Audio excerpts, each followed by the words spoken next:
Good afternoon. My name is Kenneth Council. I am the Vice Chair of the Board of Commissioners. I call the meeting to order, which is 1 o'clock p.m. This is our regular monthly meeting of the District of Columbia Housing Authority being held June 8th, 2022. The meeting is being held by WebEx and by via conference at the time at 1 o'clock.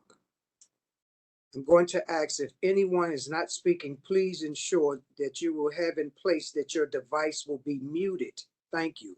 We will call you when it's time for you to unmute yourself to speak. At this time, I would like to ask for a moment of silence.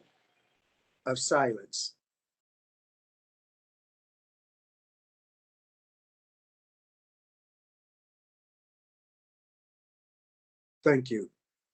Today's agenda is our regular agenda that we have to invite members of the public to sign up to speak by web or by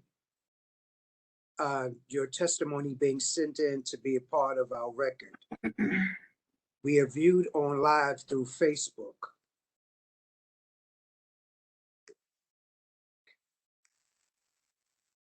At this time, I would like to have a roll call, please. Sure, thank you. Commissioner Slover? Present. Thank you. Commissioner Strickland? Present. Thank you. Commissioner Blackson?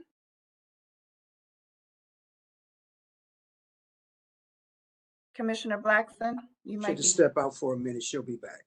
Got you. Okay, I'll come back. Commissioner Skinner? Here. Thank you. Commissioner Parker? Commissioner Ortiz? Here. Thank you. Commissioner Lee? Present. Thank you. Commissioner Hoffman? Here. Thank you. Commissioner Harris?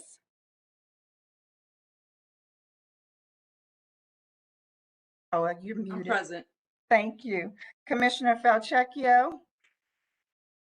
Present. Thank you.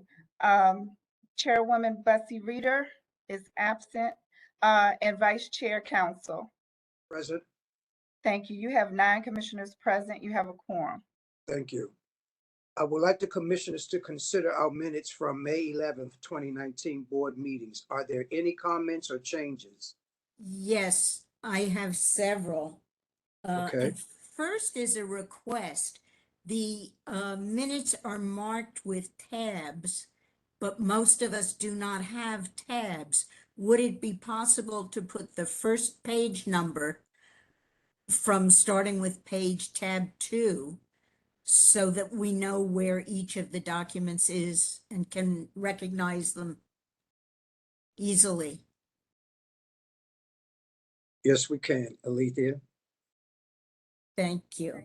I'll talk to you more about that, Commissioner Hoffman. Okay, thank you. And I'm working off of the minutes that are on the web page, not the ones that you've corrected. So the page numbers conform to what's on the web.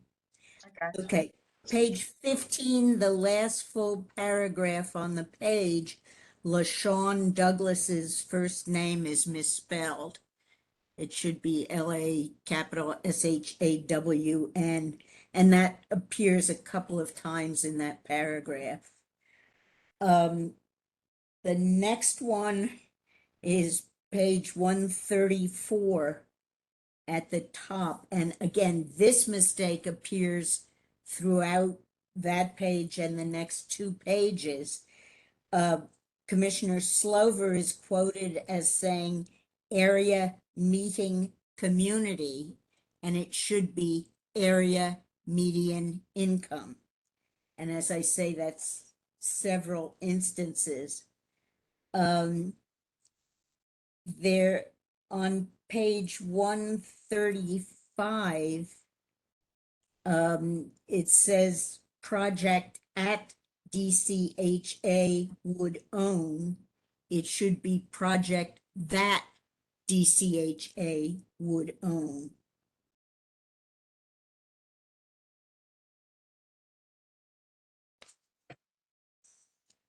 On page 153 at the bottom, Keller Miller should be Kelly Miller.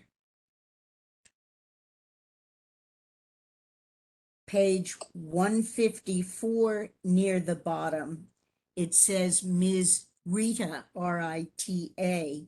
That should be Ms. Bussy Reader.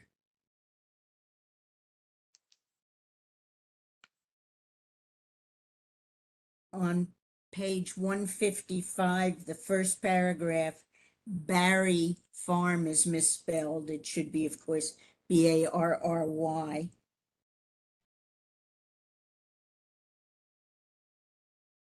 And then on page 158, the first full paragraph reads, I don't put Donald sitting. And it should be, I don't put Donald's son. And then the last paragraph on page 158, after the face should be after the fact.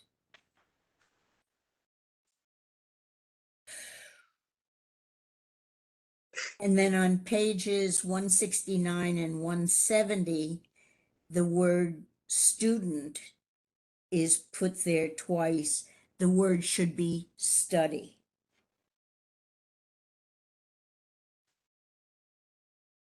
And I guess I should get these to you ahead of the meeting, Alethea.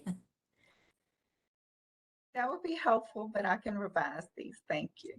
Okay, thank you. Thank you, Commissioner. With all the changes being made and corrected, may I get a motion? I move to adopt the minutes as amended. May I get a second? Second. All in favor? Aye. Aye. Thank you. Okay, next we will have our report by our Executive Director, Donald.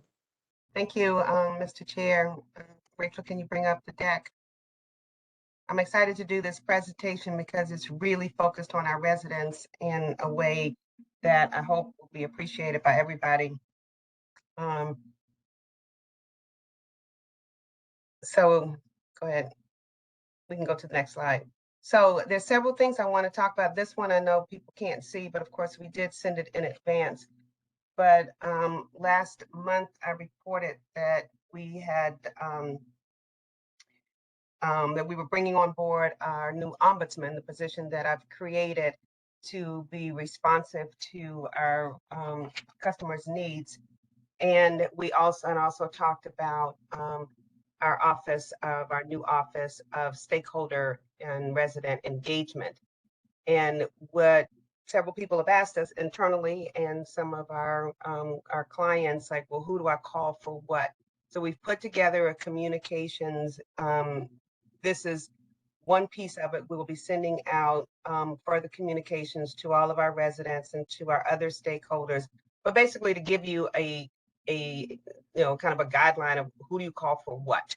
And I think the main point is that we are trying to be more responsive and that we are working across our different departments to make sure that we are consistent and timely in our responsiveness. I want to also take this time to introduce our new ombudsman. Hopefully he is on camera, and his name is Wayne Waller. Wayne, are you on camera? I am here. Good afternoon, Executive Director. Hello, everyone. Great. I'll let you say a few words. Let me do a quick introduction. So Wayne has been with DCHA for a few years now in our Office of Public and Community Affairs.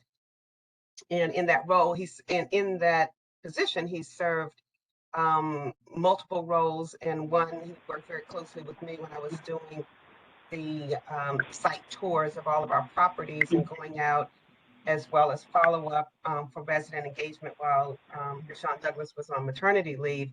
And he has excellent style, patience, empathy, and follow-up. I think all those things are needed for an ombudsman, But prior to joining DCHA, he's held positions with local media outlets, WPGC AM radio, BET networks.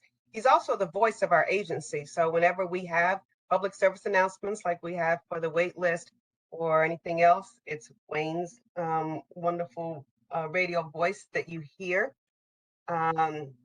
He has a background in mediation, conflict resolution, strategic planning, and process improvement. So he brings skills as well as the personality for this job. So I'm very excited to have appointed him to this position and to introduce him to everyone. And Wayne, would you say a few words about anything you want to say about yourself that I didn't say, but also about how you see this role?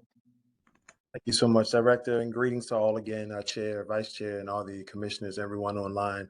Thank you for the opportunity. I'm excited to bring the skills that I've developed during my time here at DCHA, again, in the areas of communications and public affairs. I had the opportunity to share during COVID, be on the front line to receive and route calls and inquiries for our customers and other partners and sister agencies throughout that period of time. So I've been able to walk through some of these doors and experience some of the experiences with our customers and bring a level of awareness and sensitivity and care, and more importantly, highly responsive reactions to any of their concerns and being able to find resolution in a very immediate time. So I'm grateful for the opportunity, and as your ombudsman, I'm here to serve the DCHA customers and to help resolve all matters. I look forward to providing a memorable customer service experience. And more importantly, I thank you, Director Donald, and all those here at the agency for the opportunity to serve and add value to our customers' lives. Thank you, Wayne. And also, I just want to point out that I saw a question in the chat. The Ombudsman is not replace or eliminate the what we want people to go directly to the people who are responsible. If it's a housing specialist or your property manager, go through the normal channels. It's just if things get stuck. And of course, you can go directly to the Ombudsman as well. But the idea is that we are improving throughout the agency our responsiveness to all of our customers.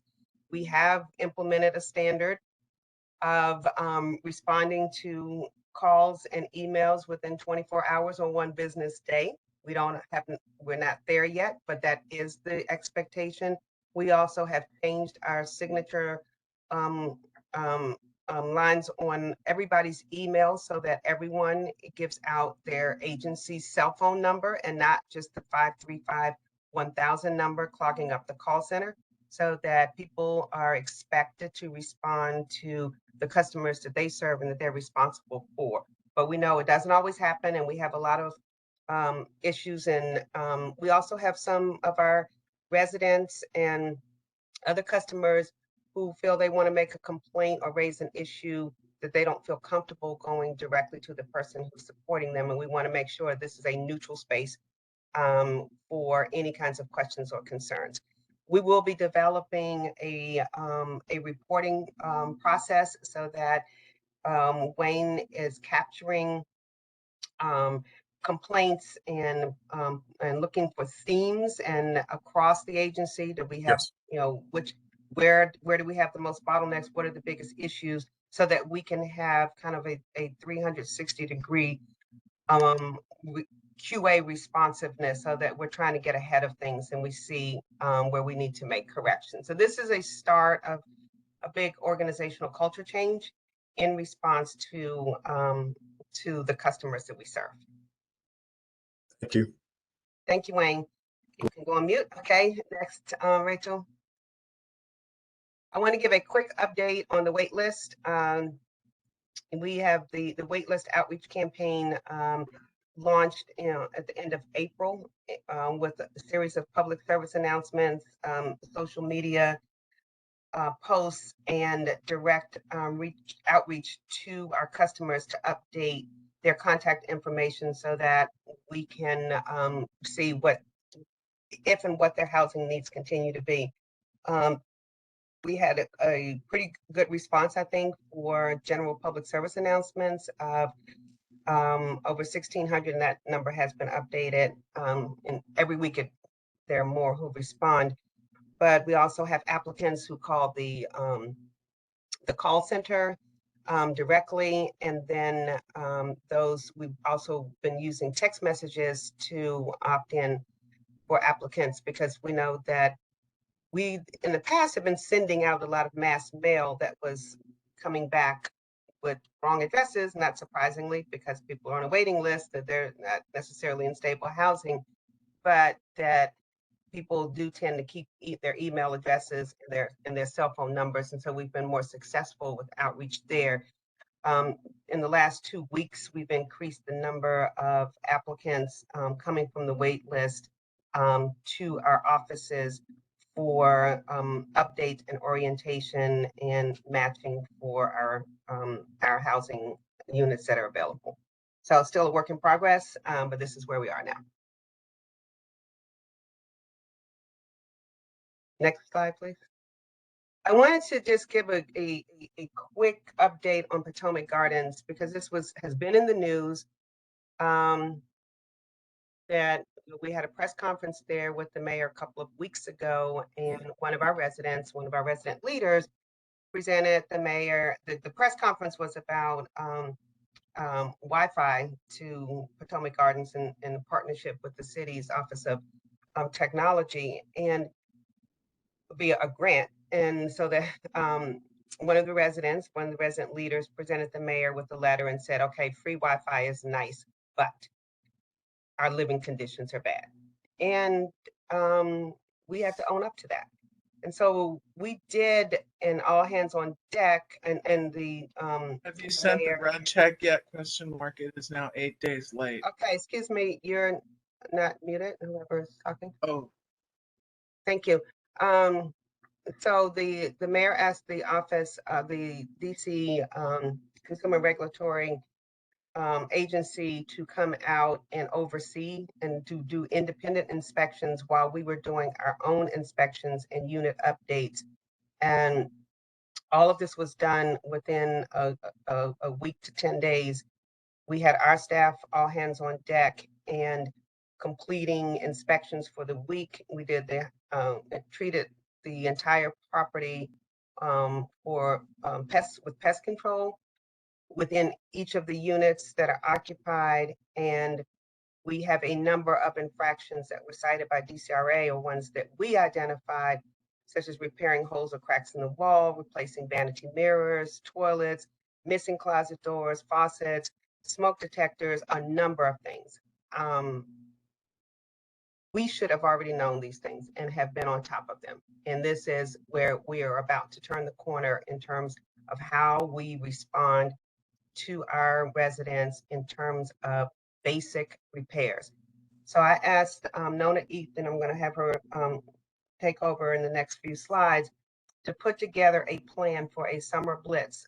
We looked at all of our outstanding complaints or the violations from DCRA, from the feds in terms of REACT, and then our own site reviews. And sadly, we have outstanding violations from DCRA going back to 2018, and it's just unacceptable, and it's unconscionable. Some of them are very simple things that could have been fixed. Some of them are health and safety that should have been fixed. And it's clear that we have not been doing not only preventive maintenance, but responsive maintenance. So I asked Nona and her team to put together a plan to clear up all of the outstanding violations this summer.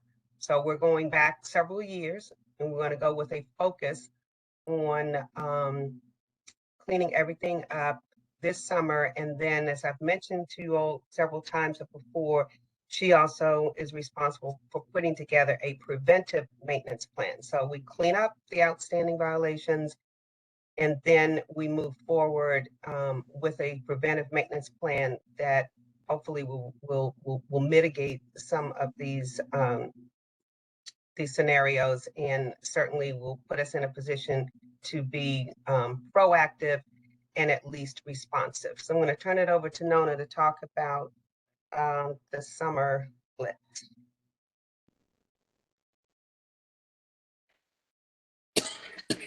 slide, Rachel, please.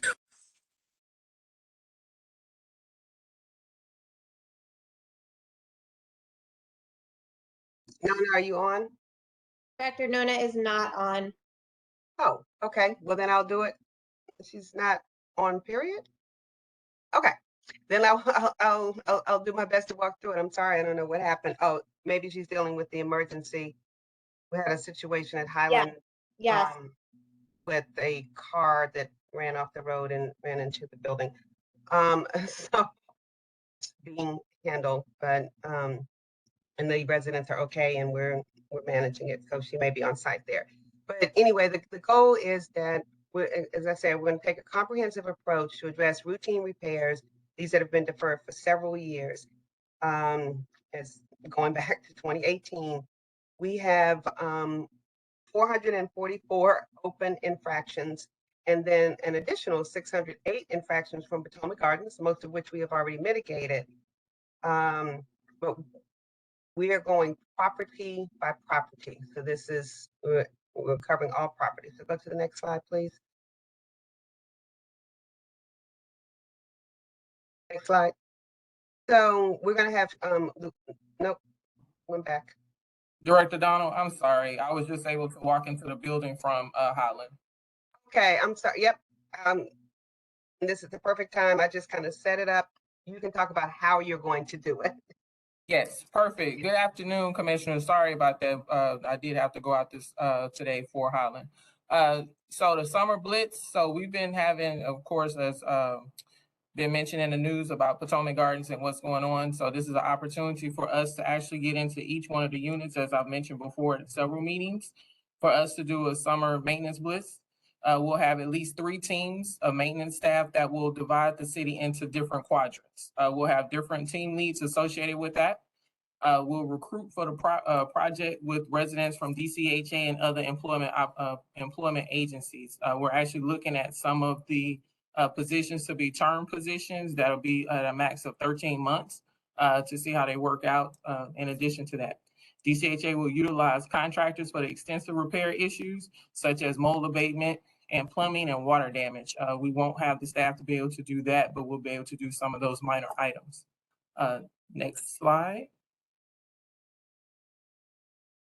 So to ensure that the repairs get completed, we'll actually do have quality control in place. So 25% of the units that are completed across the portfolio will actually go back in and do an assessment and do quality control. That'll be able to address some of the issues that were outlined about workmanship and then repairs is not being completed. They'll be required to provide weekly reports on the status of those repairs, how many work orders are closed, how many DCRA cases are closed, and then whether or not there are units that require a contractor to come out. And then in addition to this, pest control will be complete on all units as well. So we're changing our strategy in reference to pest control.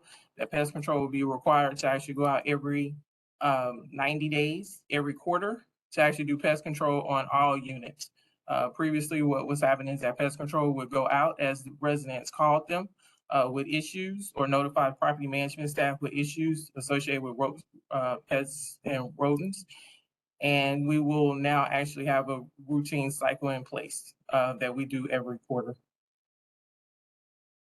Next. Okay. That was it for the summer blitz. Any questions?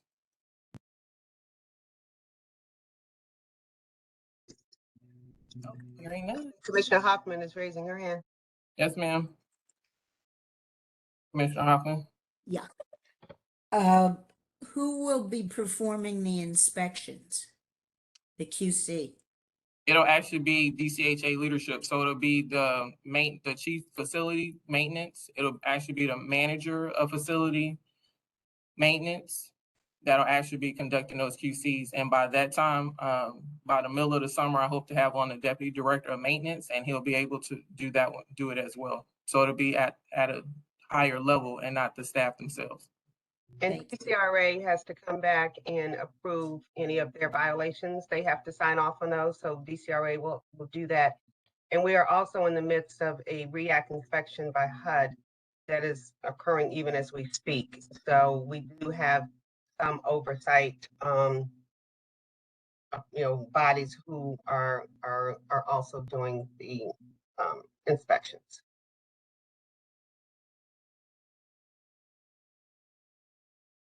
Yes. Commissioner Slover? So the pest control thing is a little concerning because when those resolutions come up to renew the contracts, we ask some pretty standard questions. One of which is performing up to snuff, and we always get the answer that they are.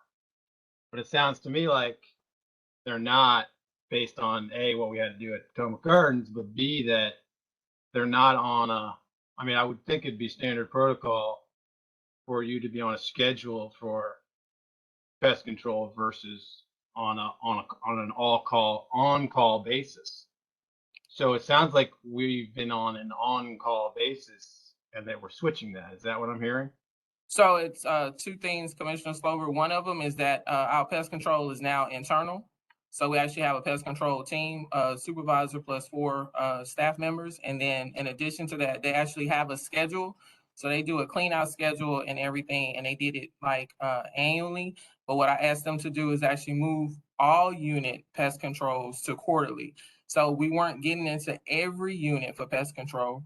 It was those that called us. So we'll actually move to like a more private market type thing where we actually get into every single unit in a portfolio to do pest control.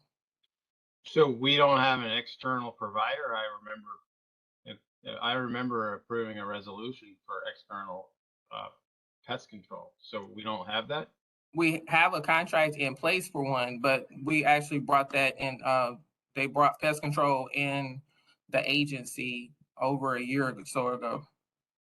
I don't recall ever learning about that, so I'd like to learn more about that at some point. See how effective that's been. The other thing is a response to something that Director Donald said about how far back these violations go. I remember when Executive Director Garrett took this challenge on, and he told me, I think at the time, that the violations went back to 2010 or 11.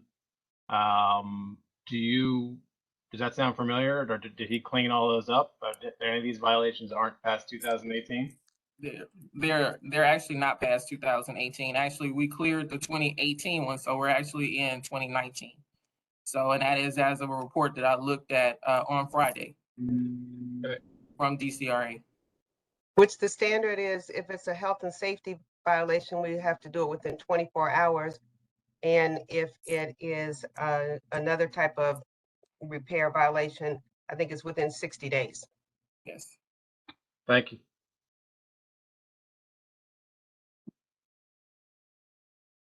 We'll keep you updated. Thanks, you. Donna. So just quickly, we are moving Monday. Most of the headquarters staff will be moving into our new office space, our swing space. Again, that's a small number of staff, 50 or so, with some people rotating in and out, and others will be on extended work from home. But all phone numbers and emails will remain the same. We're managing mail. Expect this to be a seamless transition.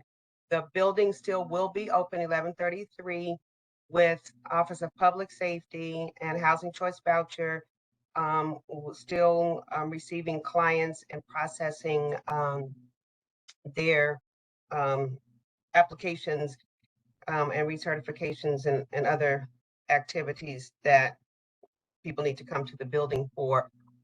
That will be through November, while the Office of Public Safety's building is being built out. Also, at the same time, we are going to be deploying our kiosks across our portfolio, and we're happy to give you an update at the next meeting on that plan, so that our residents and other customers do not have to come in person unless they want to. So there's a lot going on to make our work more efficient and responsible to our residents. Okay. And then just real quickly, if you move on, We continue to have regular resident engagement activities, some of which we invite the board to, but others are just part of our ongoing activities, and some board members are more interested in knowing about those activities, and others, we're always happy to invite you or report what we're doing. So we have regular meetings with at different properties. Next. And here are just some pictures. This is one I think that occurred in the end of May. Very exciting program.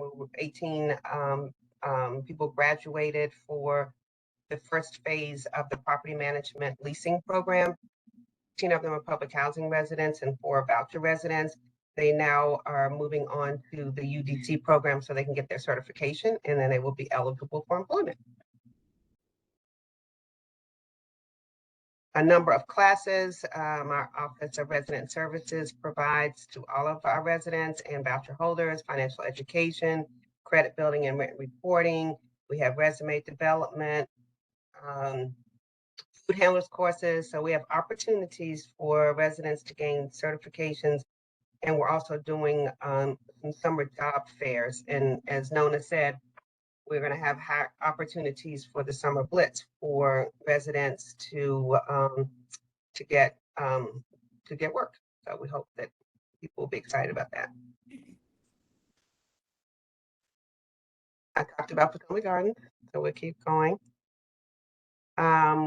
We received, I think, an award or acknowledgement as being a goal achiever for reducing energy use at by 31% at Fort Lincoln.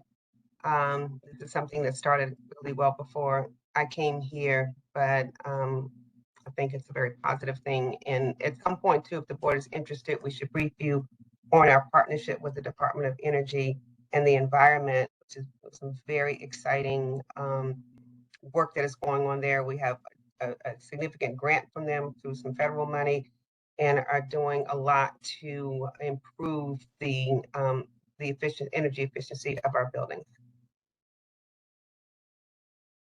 We hosted HUD representatives and a delegation from Israel at the Bixby and Capper Senior, and they were very impressed. And then Nona and I were at a meeting with Capper Senior residents yesterday, as a matter of fact.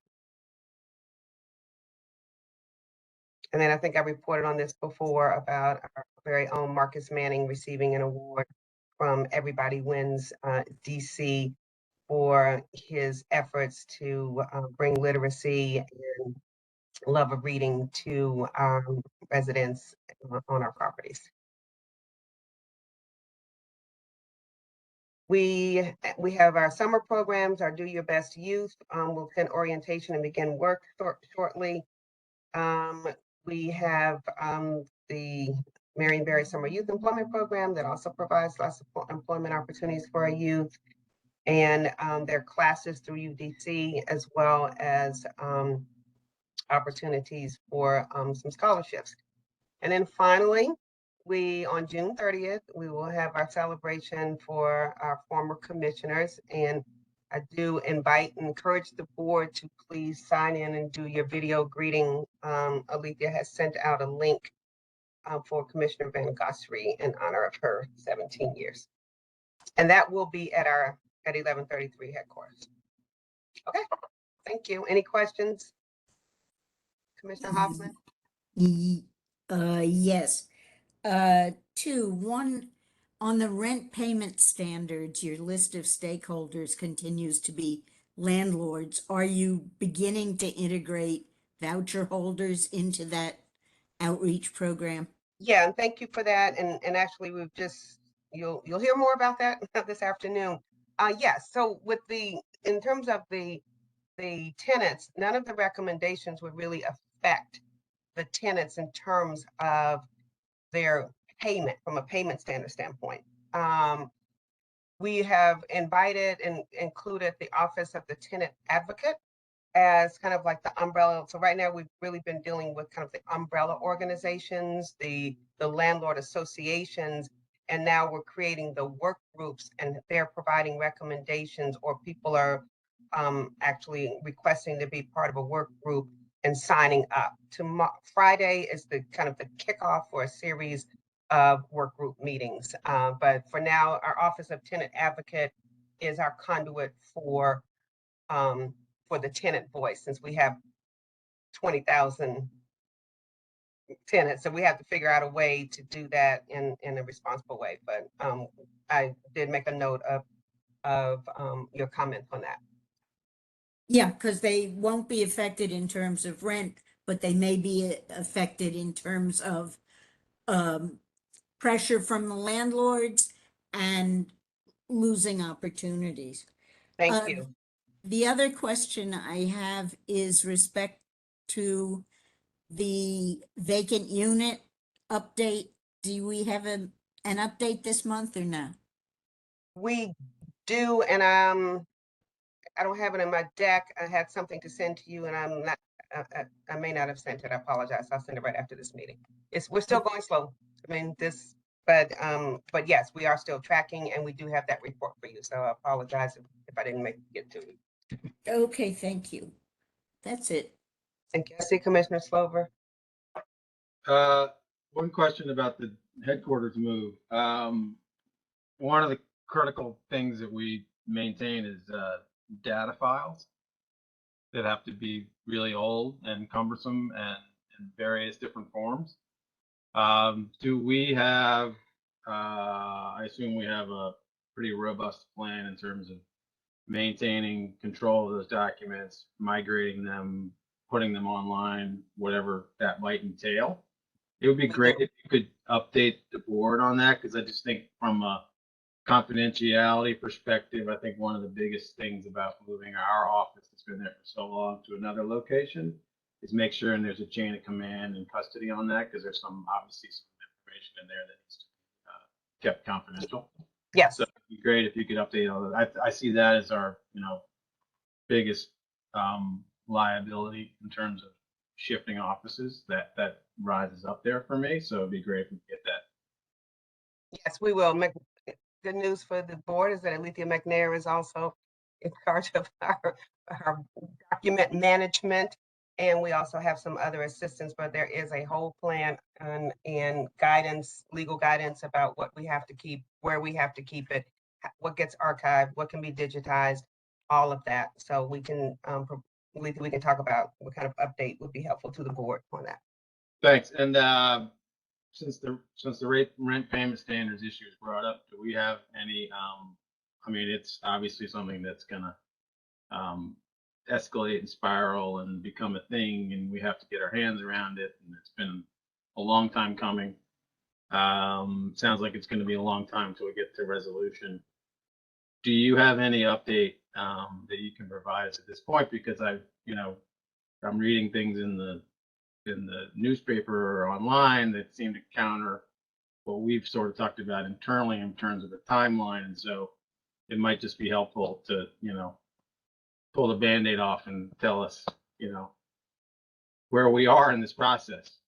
Yes, Commissioner, I sent an update to the board about a week ago, along with a fact sheet that we developed, frequently asked questions. So our plans are to have the work groups with stakeholders over the summer. And as we're continuing to refine our data and make sure that we are clear about the implications of any changes, about any unintended consequences, and that we come back to the board with a full set of recommendations in September. That is the plan. So the summer will be basically our summer study with getting all of the input, and you'll hear from quite a few of the interested parties in a few minutes. So that's where we are. So tomorrow is the initial launch of a number of work groups that are organized by, I think, associations, our agency partners, large landlords, small landlords, and a couple of other categories. We'll continue to refine that. And we've already been updating the data. When we first reported to you, we had to clean up a lot of the addresses that were in our system, and we have done that, but we keep learning more and more, and we're getting a lot of good feedback. So the plan is to do this over the summer months and to have recommendations for board action in September. Yeah, I just read that you said there wouldn't be anything done until the next fiscal year, so that doesn't line up with that timing. September would allow the board to act so that you could make changes starting October 1, the fiscal year. And the other thing is, are we factoring in the HUD requirement that owners certify that their rents are not more to voucher holders than to market rate holders? That seems to be a fix. That seems to be a fix that I haven't heard being discussed, and I just don't understand why. Like, we seem to have a tool at our disposal that could very quickly come in and start correcting some of these things that we're not using, and I'm just not sure why. Right, so that was raised by the advocates, and we had a good discussion with them about that. Their strategy is that we should just sue individual landlords who we believe are charging us higher rent than they charge regular market rent, one by one. And we're looking, and we certainly can do that, and we are going to look at that. But we are looking for a systemic fix and a consistency so that we're not all over the place as we have been. But we heard that from the advocates, and that's all part of the input that we're getting and considering. I know others think that we can make the changes administratively, and if we can, because we have a ceiling, doesn't mean that we have to go up to the ceiling. If that's allowable in the way that we manage, then that'll be among the recommendations that we come back to. We're not going to come to the board with a sledgehammer approach. That's why it's taken a lot longer. I know that's frustrating to you and to others, but I think it's really, really important that we are doing this in a way that is informed, that our information is correct, and that we are correcting for the right things. So we heard that, we got that feedback, and that is also is on the table for consideration. Okay, this is an issue we've known about for about 2 years. And one of the things that's a little strange and to me is the fact that we have the same rent structure for about 17 different markets, the exact same rent amount, a number that I don't understand even where it came from. So as a member of the board who was on this board when we did this, it was described to us that in instances we would go up to 187%, but that there wasn't any fixed rent structure out there. Well, it appears that we have a very fixed rent structure, and there's no negotiating. People don't come in and say, this is how much on my apartment. They just go and they get a number. It doesn't make sense. Agreed. As long as it's, but this, we shouldn't take a year and a half to fix this. Commissioner, you wanted to go in with a sledgehammer and just drop it down to 167% across the board without any analysis or without asking us for analysis. That doesn't make sense. We've looked at the rents. Our rents go from 60% to over 200%, and it's all over the place and it's all over town. And so you'll hear from the landlords and you'll hear from us. We are doing this in a responsible way, and you'll have all of the information, and the board can make a decision whether you want us to do it from an internal standpoint, a management standpoint, administratively, or if you want to change the guidelines. The other thing I forgot to mention is that HUD is actually doing a rent payment standards seminar on Friday that my team and I are joining in to see what additional guidelines they may have or what we may need to know, about HUD standards. So I don't know where you're coming up with this sledgehammer analogy. I just don't even understand that, because that's not okay. In April 12th of 2021, the previous executive director came out with some recommendations, one of which was to reduce it on an interim basis to 160% just to try to stop the bleeding. So to suggest that that was my recommendation to come in with a sledgehammer, I'm not sure what would compel you to say that. I apologize. I thought you had said that we should just come in with that recommendation and that's where we should go. So I apologize. I was just giving you the information that the previous Mm-hmm. They didn't do any executive analysis, Commissioner. They did not do any analysis. If they had, they would have known that a third of the addresses and the bedroom sizes that are in our system were wrong. They would have been able to tell you how many of the rents are below market rate, how many are above, what that means, how that looks across town. They didn't do any geographic analysis. We're doing all of that. And that's what board I have it all right in front of me. I have it all right here. Someone did it. Someone did yes. I've seen what someone else did and they don't have the data that we have. They did it based on sheer standards. We're ready for you. We will be ready for you.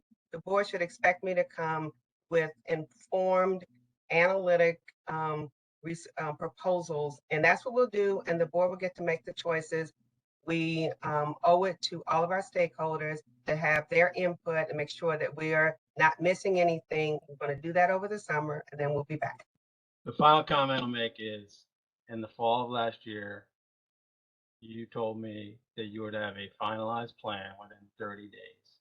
That was 9 months ago.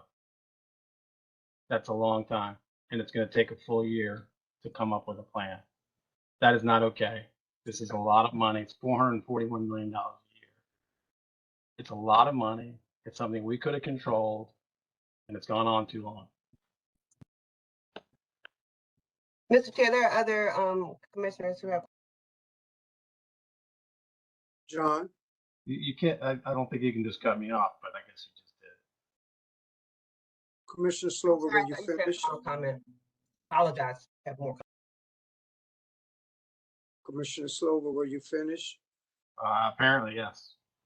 Okay, thank you. Commissioner Pacheco?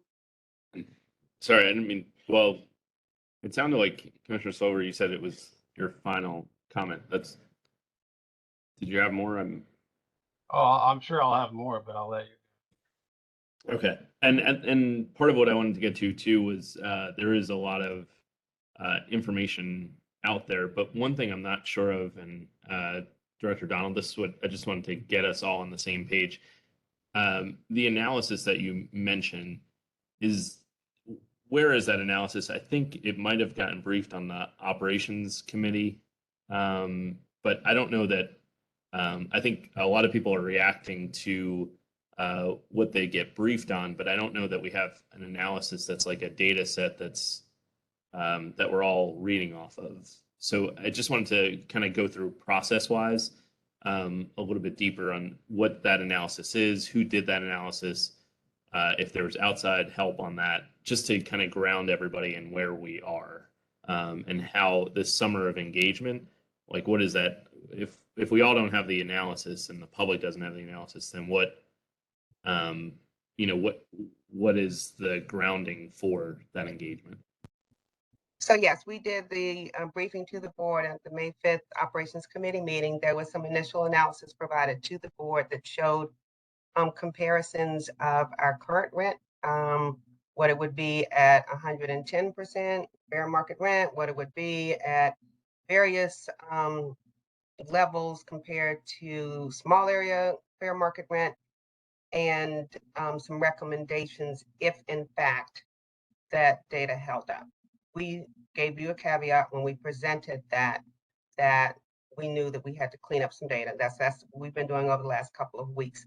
And we have a number of different ways that we're looking at the data. We're looking at it by zip code, by neighborhood, and so that we're laying all of that out. This data will be available to the work groups. Deputy Executive Director Victor Martinez is leading this effort along with Camera and our HCBP team.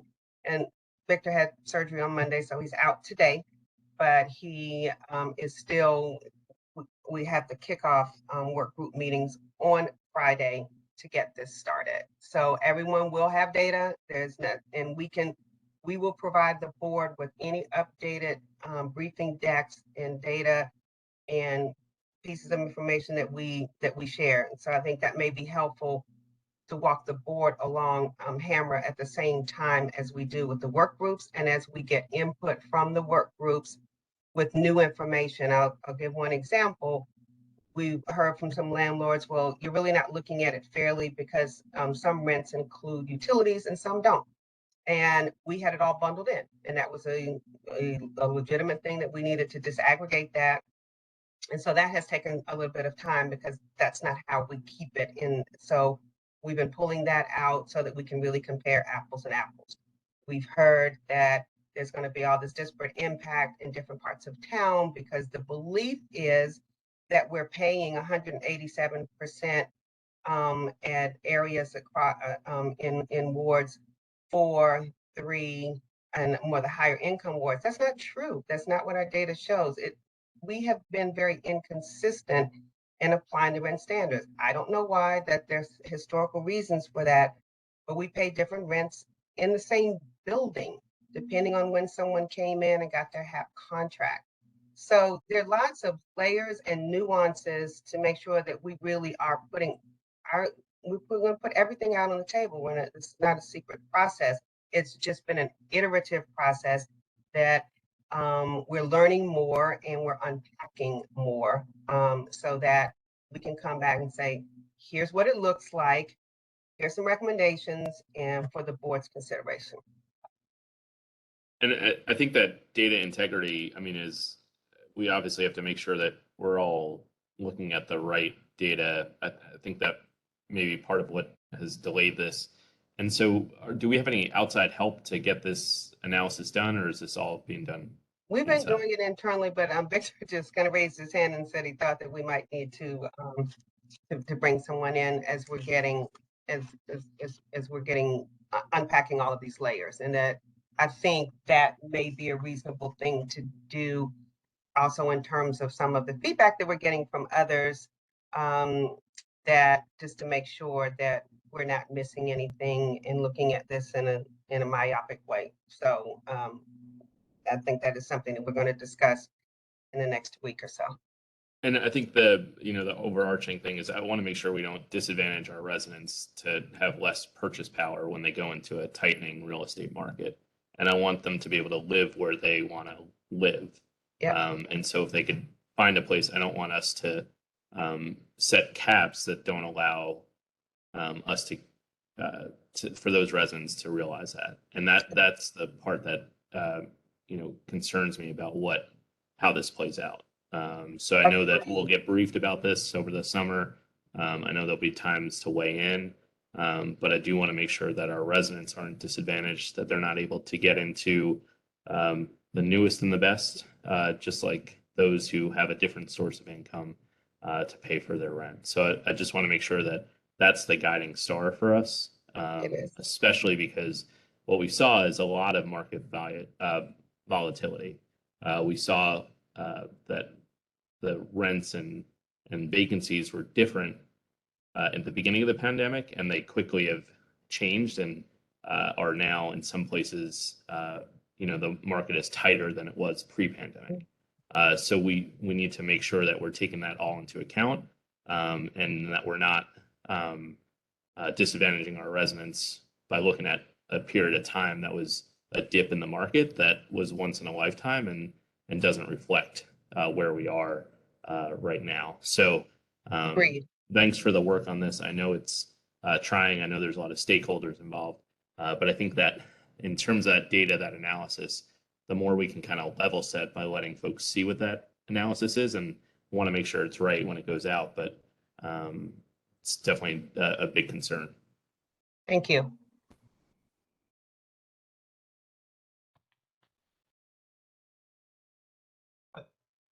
Dono, is that the conclusion of your presentation, your report?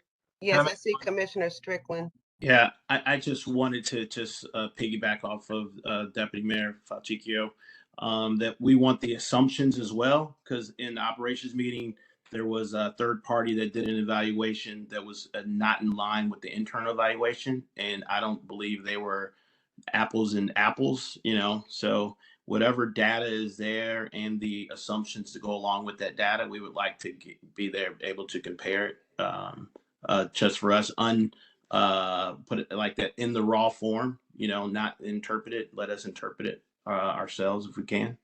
Okay. One final comment, Commissioner Council, and piggybacking off of Commissioner Falchicchio, I think that what I've learned from this process is that if you have 17 distinct markets that all have the same rent structure, there's something wrong with your model. Real estate's a very site-specific situation, and so of course we don't want to keep people from getting into spaces, and that's why the whole rent reasonableness process was so intriguing in the beginning when we were told that we would be able to do it on a site-by-site basis.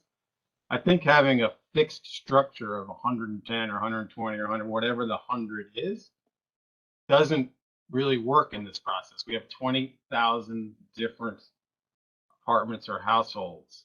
There isn't a structure or a nice, neat little payment standard that's going to work for that number of units. And so the way to make sure our tenants can get into units is to pay the proper rent that we need to pay for them to secure that unit. Period. And a discussion. And we need to figure out how to get to that ability. Not underpaying, not overpaying, paying the right amount. That allows us to deliver the maximum amount of units to the most people and use our dollars the most efficiently. Short of that would just be would be failure, which is what we've been doing for years. So I would encourage us to move away from 110% fair market, whatever numbers we're looking at, and try and find a process. Data is available. People do this in the private sector all the time. They set their prices based on what the market will bear. Why we can't figure that out, I do not know.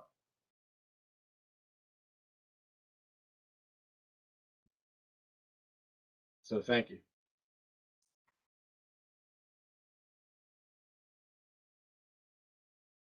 Director Donald, does that complete your report? Yes, it does. I had one more question. Okay. Comment, which is, it's my understanding that the small area fair market rents are based on zip code. And in DC, as in many other places, zip codes cover a multitude of sins. They are not uniform in rents. So just sort of seconding Commissioner Slover's sense that we really need to do market rents that are accurate, not that are overbroad or underbroad.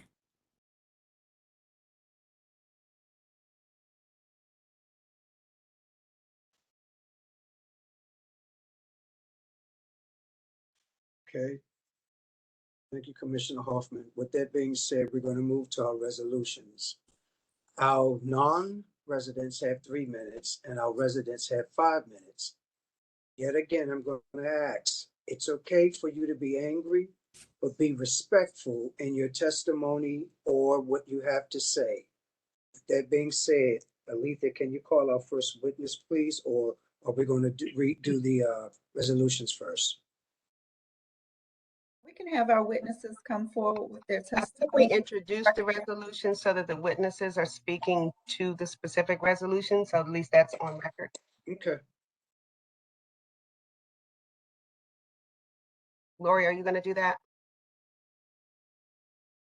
I'm sorry, Director.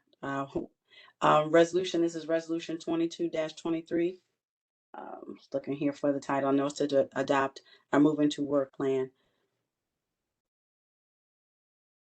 And so now we'll hear from the witnesses signed up for that.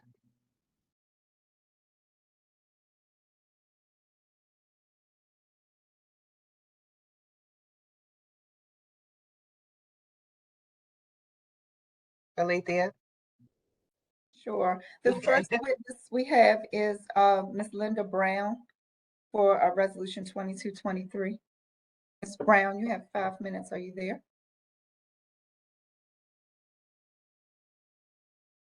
And if you're trying to unmute, it's, Yes, this is Miss Eligibility.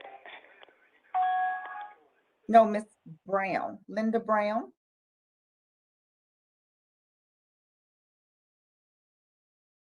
Hello?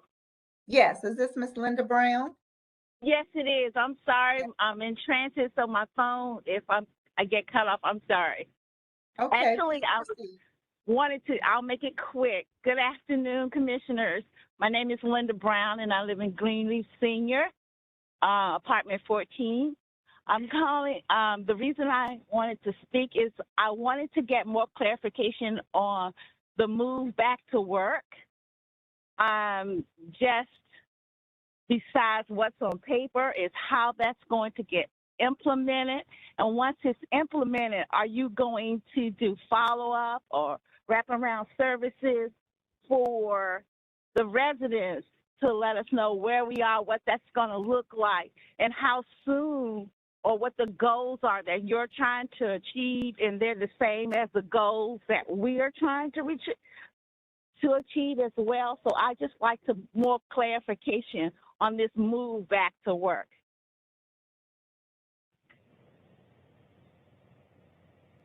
Thank you. Let me just quickly jump in, Mr. Chair. I mean, I think it's an interesting title. That's the HUD title, where that basically gives us the framework for an annual plan for all of our work that we do at the Housing Authority. So we've been doing this for a number of years. It's really not about work employment per se, even though some of it does involve services to our residents that will benefit their ability to work and to eventually move out of public housing if that's what they desire. So it is a comprehensive plan that has a number of initiatives, and that we had posted, and we've had public hearings on it, and it's and made it available to the citywide advisory body and to all of the resident leaders to share with residents. I'm not sure how much more detail can be provided at this point.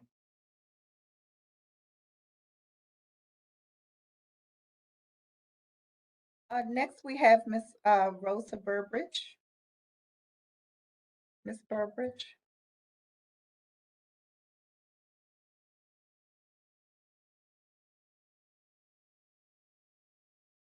Hello, and thank you for this opportunity. Good afternoon, everyone. I am Rosa Bearbridge from Lincoln Road Apartments, and I too had wanted clarity on what is moved to work, because when I looked at the resolution, it does not identify with residents, helping them to become self-sufficient, giving them employable or transferable skills. It seems more like improvement within the DCHA community. So thank you, Director Donalds, for giving me clarity. And is there any way that we as residents can understand what is the HUD definition of move to work? Because I truly was under the impression that the move to work was an opportunity to take DCHA residents, make them employable, make them self-sufficient, and give them a boost into pursuing whatever goals they are. But my question would have been, if that was the definition, then with all of the improvements we're calling for, are we going to make the DCHA residents number one priority in working within all of the structure? But now I see there's a different definition, and I need to find out what that definition is. Thank you. Thanks. Hannah, do you want to give a quick definition? And she's posting some information. So Hannah Kerner is our lead person on the Move to Work program. And she's posting some information in the chat about to HUD's website about moving to work. But if you can just give like the quick headline that you provided to the board as a reminder. I'm more than happy to. Thank you, Director. And thank you for the questions about MTW. I know that's moving to work is a very confusing name for what is kind of known as America's Housing Policy Lab. MTW is a program that gives designated agencies the ability to design and test locally designed strategies to accomplish at least one of the three following objectives. One is to use federal dollars more efficiently and effectively. Another is to encourage residents and participants to obtain employment and become self-sufficient. And the third is to increase housing choices for low-income families. In order to accomplish these objectives, HUD gives agencies, designated agencies like ours, the flexibility to be exempt from many rules and regulations about public housing and voucher administration, and also gives us some flexibility with how we use our federal funds. However, in order to access that flexibility, we submit annual plans to HUD that outlines our operating information, the flexibilities we seek, what ongoing flexibilities we've implemented, and budget information. So it's I think a confusing name for a program that gives us some flexibility.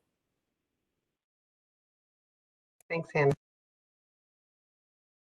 Thank you. The next person on the list is Ms. Patricia Bishop. Ms. Bishop, you have 5 minutes. Hello, everyone. My name is Patricia Bishop. I'm Greenleaf Resident Council President.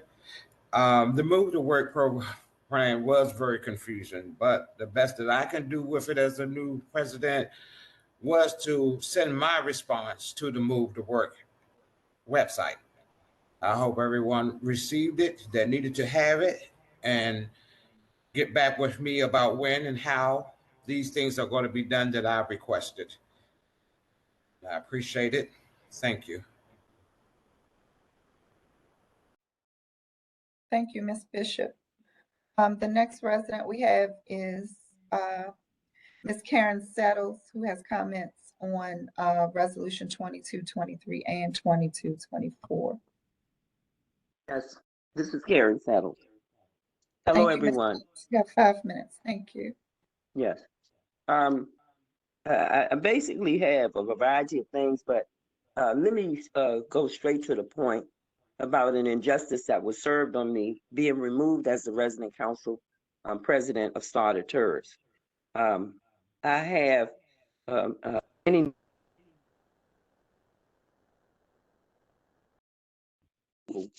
but I do need an audience to find out why is it that there is no on the bottom of what I was served with was saying that I cannot have anything else said or whatever. I'm a little nervous right now. I'm more upset. But it's such an injustice on the Housing Authority's part because of the procedure that was used. And then with listening to the residents talking about the move to work and the confusion that's involved in it, I feel compelled as a leader and still as a leader that residents should not be this confused about move to work. Move to work is in its best as a tool for the Housing Authority and for residents to have better ways to get through HUD rules and regulations by relaxing those regulations, basically, and making a better course for implementation so that we can do things a little faster and better, more better than faster, I would say. It is very interesting that not yet we have caught up with the fact that residents should have better language attached to the move to work. And it's very interesting to me that some of this stuff is being used as weaponry against residents, such as my situation being removed as resident council president with accusations, untrue accusations, by the way, that has been made against me from my executive board members, and not having a chance to reply to those things. I'm asking that this Board of Commission consider allowing me to have my day being innocent until proven guilty of the things that I've been charged with, and it being handled like it was a court case or something, that I have an opportunity to defend my name. It's really unheard of, if there is regulations that are being exercised in the correspondence that I received, it's being followed by 964, and everything is in line by the housing authority.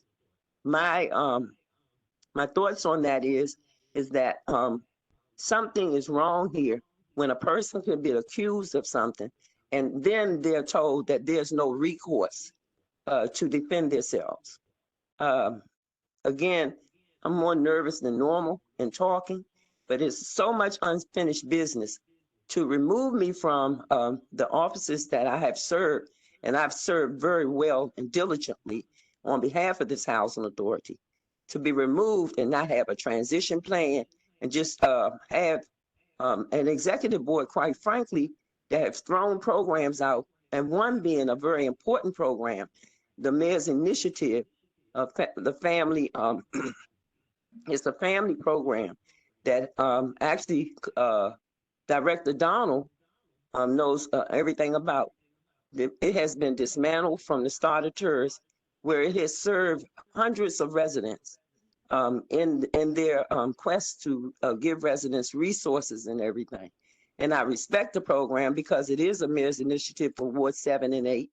And I would have to say that it works very well at Starter Tours. Our residents have been taking advantage of it, and it's been many things. I actually had some residents to come to get some clarity about why they are not able to get the lunches, to have their advisory meetings, why they are not able to come into the space that was designated to them. And it's all leading back because I made a decision and my board didn't agree with it.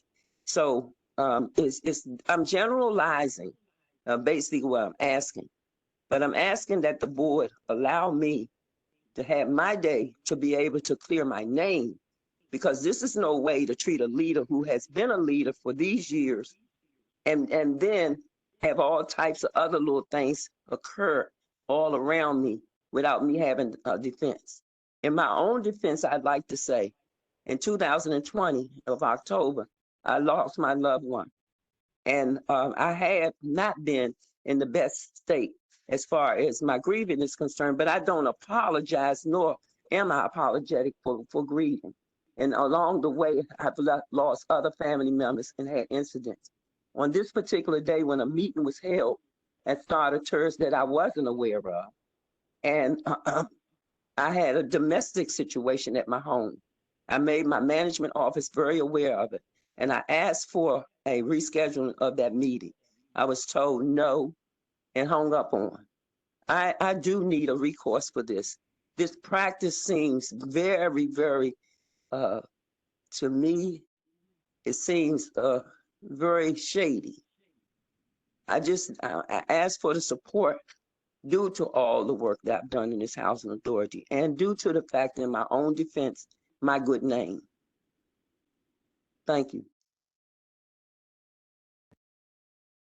Thank you, Ms. Can I say for the record, and I think the world of Ms. Settle, but just for the record, DCHA does not make decisions about resident council leadership. That is governed by the bylaws of each resident council.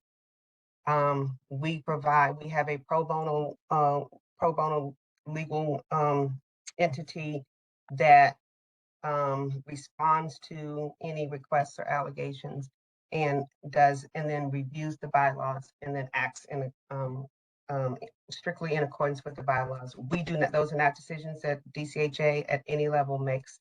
That is strictly up to the resident council and according to their bylaws. And so I think that's all I want to say on record on this. I want to reply to that, Director Donald, because every correspondence that I have has a DCHA employee's name on it, Ms. Cooper.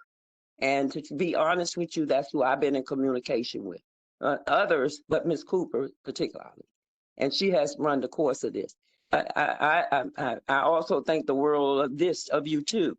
But in this recourse, we have to get to what the real truth is and the real details of what is going on. And those bylaws that you just mentioned, that what was sent to me had nothing to do with my bylaws whatsoever. It had to do with, I was charged with bullying residents. You know, that doesn't have anything to do with our bylaws. And when language like that is put in legal language, I have to come forth to say something. So in my own defense, I have a right to be treated innocent of those charges or those accusations until proven guilty.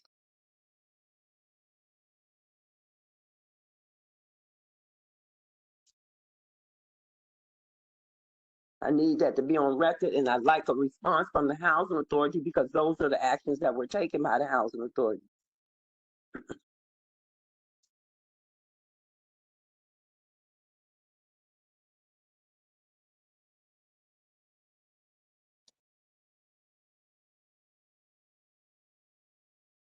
Is this going to be just silence from nobody responding to me?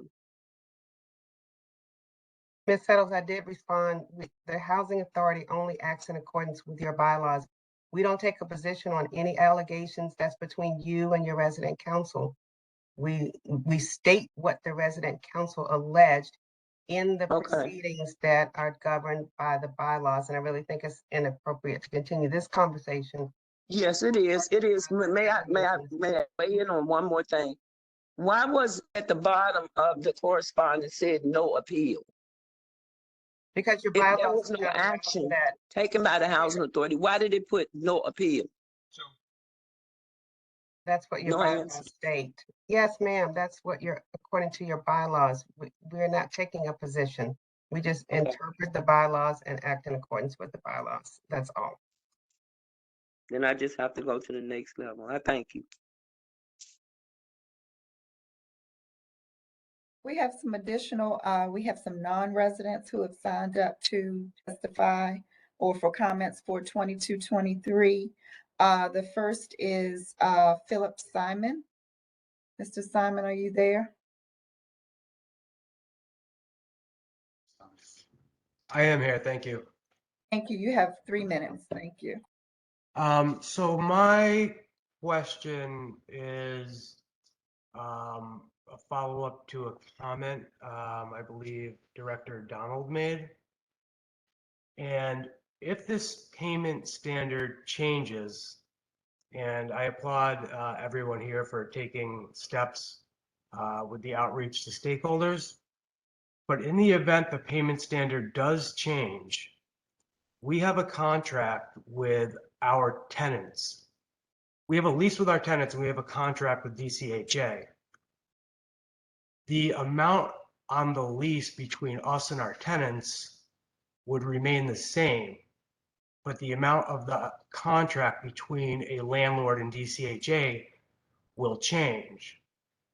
So if the tenant's responsible for the whole amount and DCHA is paying less than they were paying previously, how are the tenants going to afford to pay the gap between what DCHA pays us and what the lease is? I'm not sure who that question is for. That right now the testimony is pertaining to Resolution 22-23. There's no resolution on the before the board about the rent payment standards, Mr. Simon, and you know that you're going to be participating in the work groups to raise those kinds of issues. I'm sorry, I thought I signed up to speak in the general comment period. Okay, this was pertaining, then if that was your comment, then that's to be determined in the process that we've outlined. I apologize. I heard my name called and I thought I was speaking during the general comment period.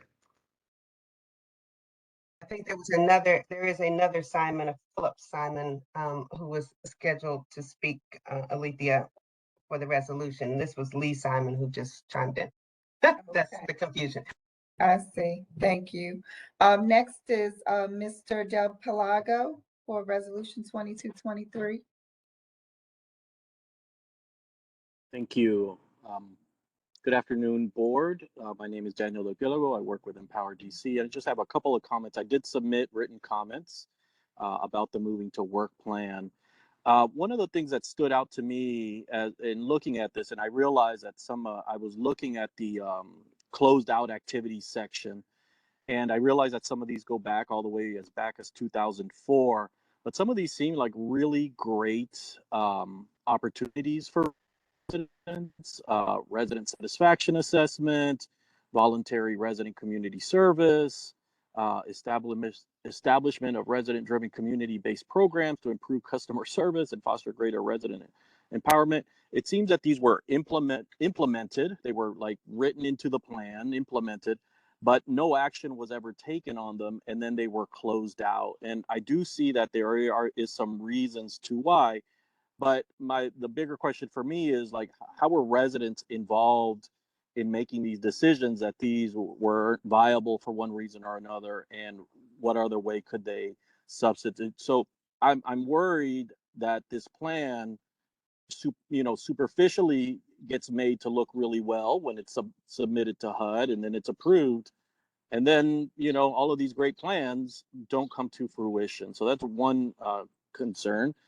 Also, the plan states the removal of up to 3,399 public housing units in FY23 through the RAD program. I don't fully understand how that would look if they're all redevelopments, but I'm currently working with the Melville residents in their RAD redevelopment that has been pushed back for several years now. And it's, I do understand some things have happened, but there's still no steady dates on what will happen. So it just, once again, to me, it begs the question, why are these plans being put out there when it doesn't seem that they can be fulfilled?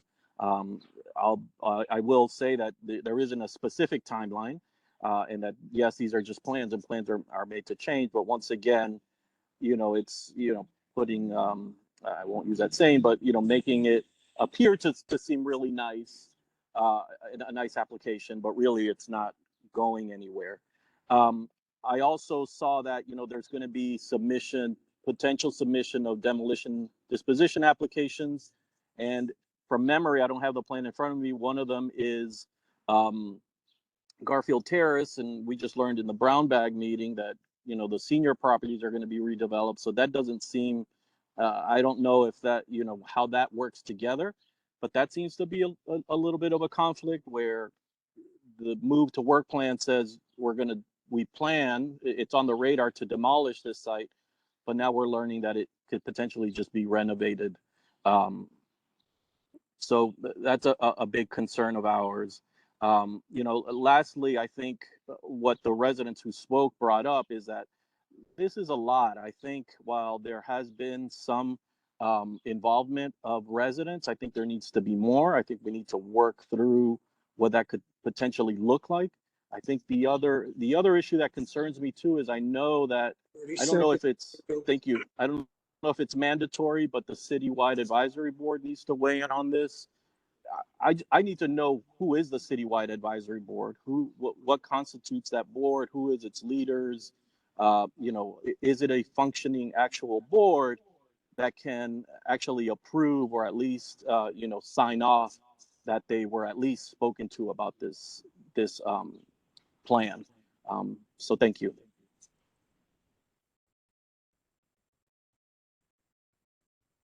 Hi, thank you so much for your comments. We did receive the written ones as well, and I'm actually going to address them out of order. But for redevelopment, I think the concern that you bring forward about the sheer quantity, I think is one that comes up often. I think what I can really say about that is that the properties that we list on those various tables allow the agency to continue planning for those sites. Before any application would ever go to HUD, DCHA hosts site-specific resident engagement and brings forward the proposed application to the Board of Commissioners for separate and express authorization to submit the application to HUD. So inclusion in one of those tables allows us to continue planning, but it does not mean any action is being taken at the moment. For the complexity of the plan, I certainly understand it is a lengthy, extremely lengthy document that covers all of the operations of the agency. So it includes a ton of details. This is outlined very specifically by the Department of Housing and Urban Development, who regulates the Housing Authority. We do provide an open public hearing, a public comment period, a one-pager. We do meet with the citywide advisory board. We consult or provide a briefing to our Board of Commissioners. We provide numerous invitations for scheduling additional meetings for a variety of stakeholder groups, but we're always open to hearing new ideas about how we could better engage with our public about this plan. We do meet with the Citywide Advisory Board, the body that you mentioned, and in our final plan that we submit to HUD and post on the website, we do include an agenda and the attendance from that meeting. I can probably let someone else from the Housing Authority respond about who makes up that board. And then we can follow up on that, Hannah. There is a citywide advisory board that has holdover leaders from a previous, they're the standing body. In addition, it's expanded to include all of the resident council presidents as far as the MTW briefings are concerned. So that's where we are. It's been a very full and thorough process with full documents provided to all of our resident council presidents. Resident council president, I see someone shaking his head who's not a resident council president. Thank you so much. And regarding the final comment about the closed out activities, I certainly understand the interest in those activities. We did end up closing the specific ones mentioned for a variety of reasons as listed in the plan, but we're always open to discussion about what components of those initiatives were the most promising and brainstorming ways that we can bring those components back to the Housing Authority, whether it's through an MTW initiative or separately. Some of them are even closed because we no longer need MTW authority to do that work. So I think that could be a more robust discussion. Thank you, Hannah. Could I follow up with you just on those points? Of course. Thank you. Next, we have Mr. William Jordan for comments on 2223. Good afternoon. My name is William Jordan. I'm a member of the Park Morton Equity Team, and I'm here to comment on the Move to Work plan. So first, I want to ask that the board add the language, the self-sufficiency language from Resolution 2219 from last month's meeting into the plan so that it is recorded and leverages those programs that are mentioned in the MTW. So we need some specific language. The second thing is the MTW for Park Morton redevelopment is the 2019 plan, which contradicts the current plans that we know are on the table. And so they need to be synced up. You can't put in your plan to HUD or an old plan and phasing that you know is out of phase. So we ask that that be corrected as well.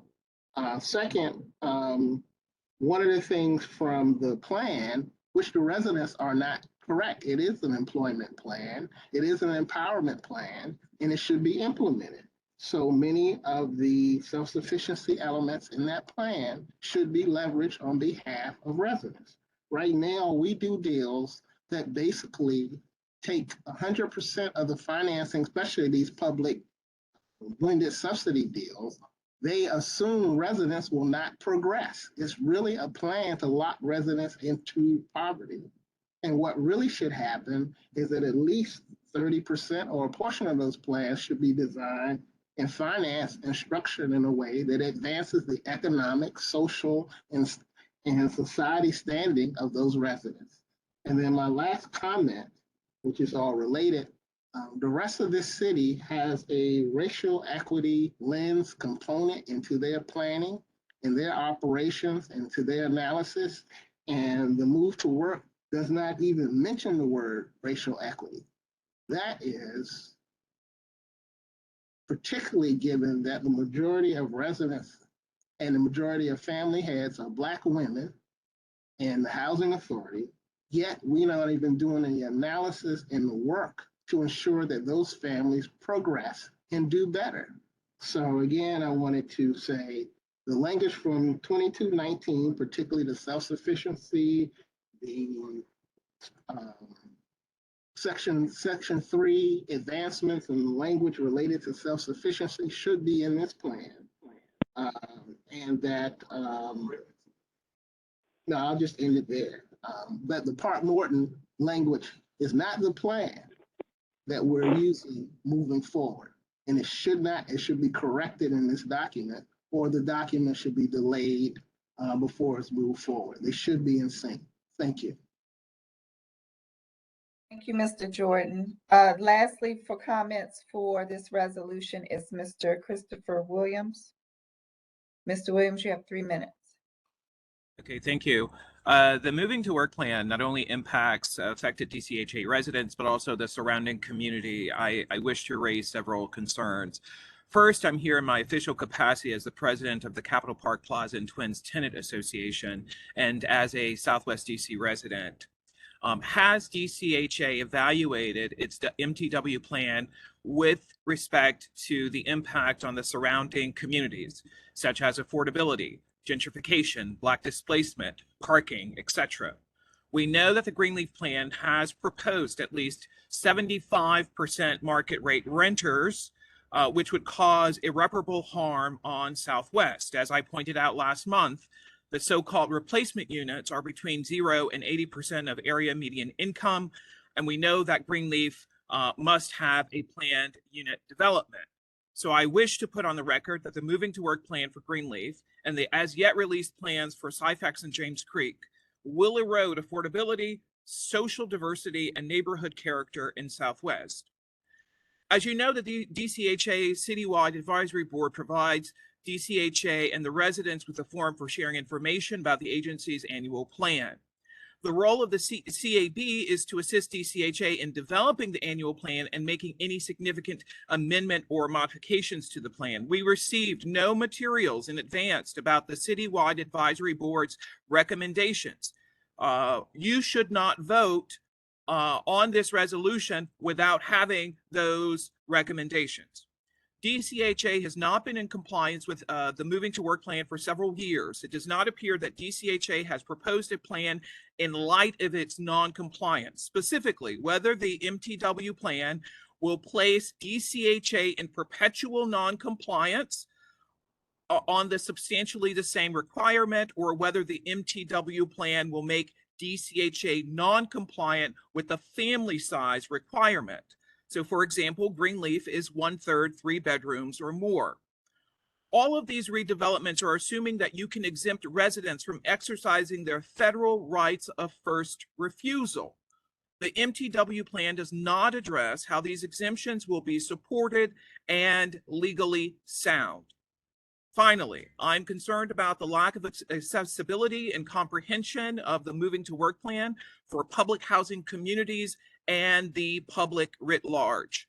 Residents deserve a document that optimizes their ability to understand how that plan will have an impact on their families' lives. Thank you.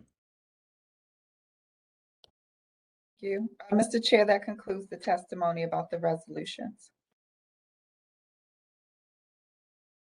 Now we'll go into the testimonies for the open forum for our public.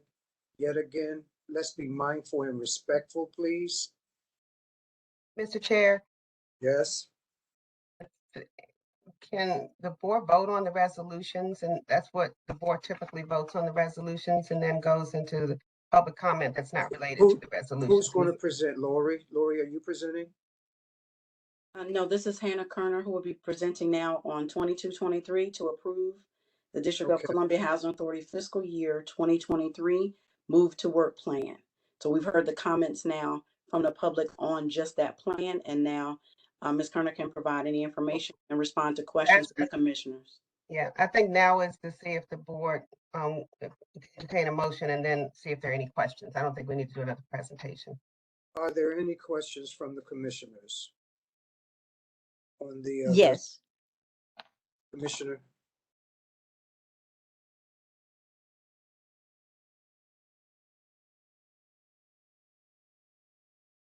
Hoffman? Yes. I just want to be sure, because we don't attach the moving to work plan to the resolution, that we are attaching the May 31st final plan, which made a major change from the initial plan, for which I'm grateful. So I just want it clear on the record and perhaps even in the resolution that this pertains to the May 31st final plan.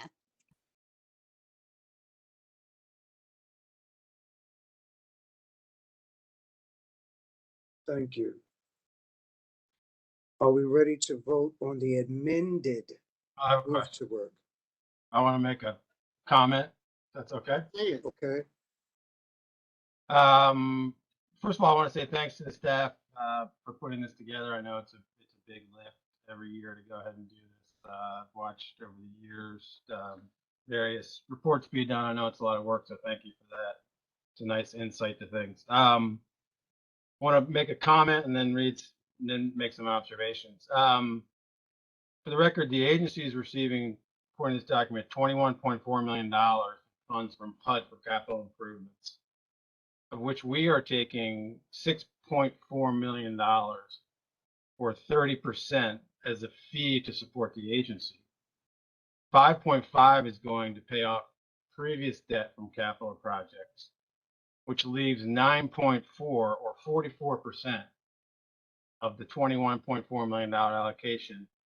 It's actually going to go to the properties in terms of capital improvements as listed in the resolution. Is that correct?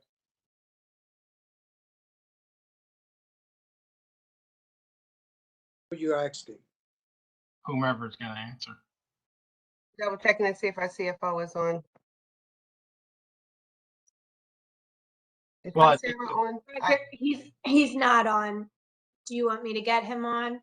No, don't worry about it. That's what's written in the resolution. I just Okay. want to point out that 30% of the money is going to DCHA as a fee. And I'm going to say, I say this every single year this resolution comes up. I think it's a terrible message to our residents that of $21.4 million. It's better than it used to be, much better, but only 44% of it is actually going to do work on the projects and on the properties that the money's intended for. So I on those grounds alone, I can't support the resolution. I said that before as we went through this. But I want to make some general comments on the MTW agreement. Being an MTW allows for financial flexibility that non-MTW. However, could someone mute the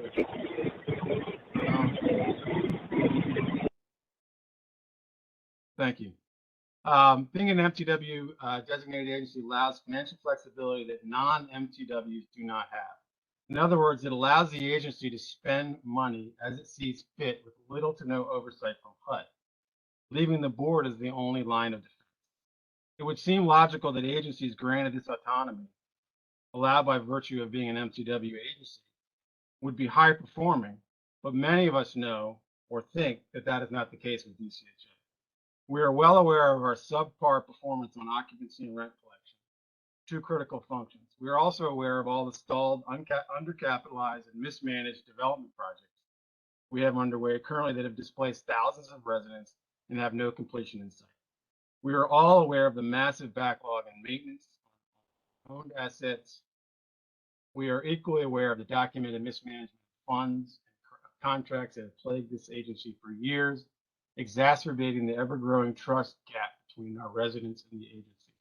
We are painfully aware of board leadership problems over the years. The list goes on, and the examples in the agency, in the roadmap that we call the MTW agreement, are plentiful, and yet somehow HUD continues to turn a blind eye and allows us to retain this MTW status despite all the data and the track record that in the private sector would result in a much different outcome. There are lots of things that ran hollow in the MTW agreement as I read the 127-page document. I highlighted many sections, a lot of head shaking as I read through each page. There's one short section that really sums up for me what is all that is wrong about what we are saying versus what we're doing. The section's entitled Cost Effectiveness. It reads as follows. DCHA is consistently focused on cost effectiveness in its development and operations, since only through using its resources efficiently the DCHA can fulfill its mission. In fact, over 75% of DCHA's implemented initiatives fall under the cost-effective MTW status objective. Examples of what the MTW status has allowed us to do include the failure to rebuild 30% or 234 units of replacement units at Arthur Capper Carrollsburg. The Berry Farm, we have 0 units rebuilt after 15 years of working on it. Park Morton, we have a plan just approved to replace 57 units we will fully subsidize while giving away the land at no cost. Parkway Overlook, huge unbudgeted subsidies and questionable conversion of tenant-based vouchers to project-based vouchers. 1133, 0 units, 0 to 30% of area median income, and a whole host of other stalled or failed projects that could not ever be described as cost effective. On top of all that, the 2023 plan goes on to reveal that the agency intends to remove 3,399 public housing units through various actions. This is close to half of our public housing portfolio. As someone that believes traditional public housing is core to our mission, I find this concerning and unacceptable. If that's not bad enough, the MTW authority also allowed the agency to set its own rent payment standards. If you're not aware of the issues surrounding this, you soon will be. The authority has been able to establish current rent standards only by virtue of its MTW. In short, the 2023 plan is indeed a roadmap as is described in the document. But to me, it's a roadmap showing why the authority granted under the MTW agreement has been destructive to the agency, has not benefited our residents, and should be reconsidered. Given all that, I have a hard time supporting this and will not be able to. I appreciate that, and I hope that my other commissioners can understand my concerns about the authority granted by the MTW staff. Thanks.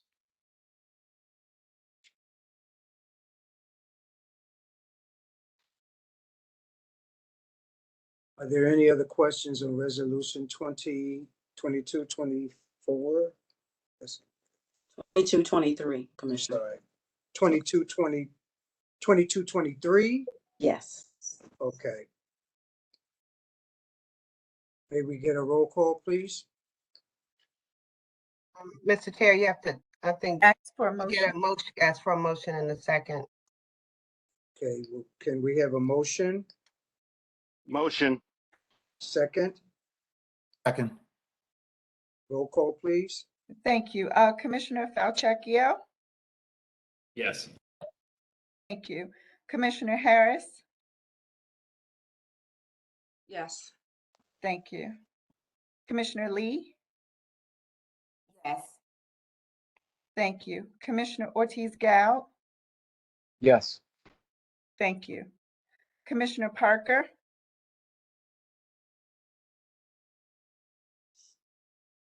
Thank you. Commissioner Skinner? Yes. Thank you. Commissioner Strickland? Thank you. Commissioner Blackson? Yes. Yes. Did you record it? Yes, I have it. Thank you, Commissioner Strickland. Commissioner Blackson?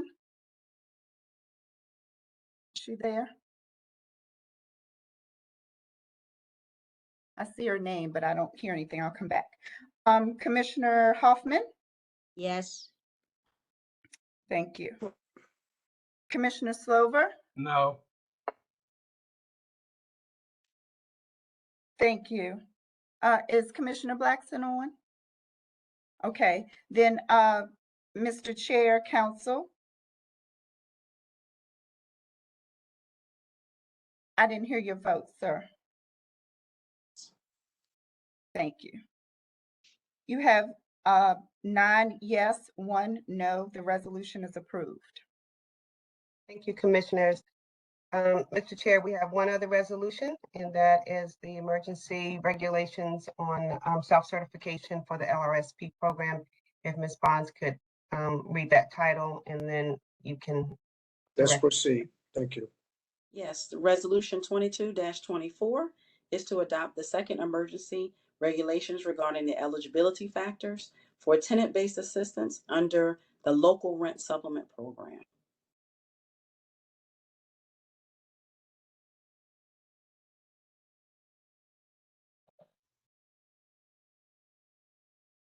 Commissioners, Ms. Bonds did send you some language. It doesn't go to all of the issues that you raised, but it did go to the issue that Commissioner Strickland raised about making sure that the language was included pertaining to opportunities for appeals and other procedural remedies at the end of the 2-year period in case there are issues. I think that was your concern, Commissioner Strickland, that others supported. That was correct. Thank you. I have an alternative proposal. Commissioner Hall. I haven't seen Ms. Bond's thing. I'm having serious computer problems. But anyhow, I would delete 9505.9 and substitute the following language. Applicants using the self-certification process shall provide appropriate documents to DCHA as they obtain them using best efforts. Puts no time limit. So Commissioner, since you weren't able to receive what was proposed, let me just read that to you. Great. 9505.9, which indicates at the time of biennial recertification, the applicant whom is now a participant in the program must provide the verification documentation previously accepted through self-certification to maintain eligibility in LRSP. All recertifications are subject to regulations set forth in 14 DCMR Chapter 53, termination procedures under 14 DCMR Chapter 58, and grievance procedures under 14 DCMR Chapter 89. Again, this was in response to, again, still keeping term limits with regard to the fact that we still need documentation, but the question or the concerns that were raised, whether there be a grievance procedure and a process, so that, again, folks who were not easily able to obtain the documents at the time of recertification will still have that additional opportunity through the grievance process. Is must still boldface? It is not. That's an improvement. I don't think that really deals with the fact that council did not tell us to put a 2-year limit on residents certifying using official documents. And that's why I rewrote it to eliminate that. We're responding to council legislation, and the legislation just called for self-certification.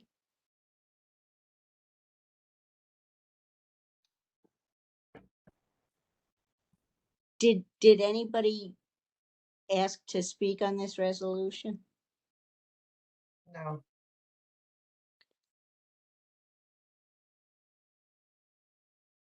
Can I make some, are you done, Commissioner Hoffman? Yes.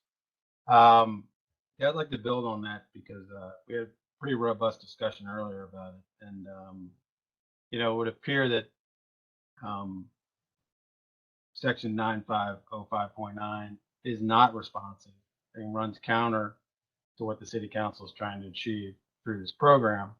We had a long discussion about how there was going to be scaffolding and wraparound services and support services provided to those who were self-certifying for them to be able to find those documents within that 2-year period.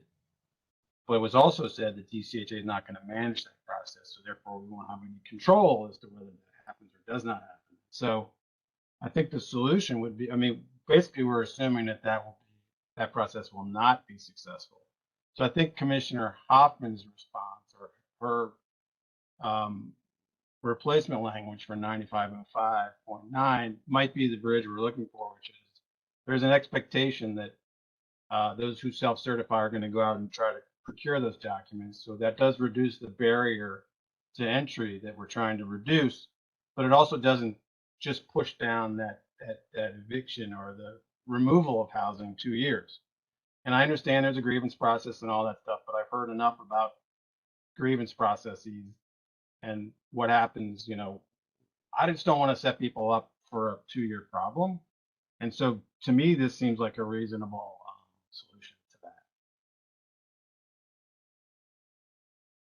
that. Mr. Chairman,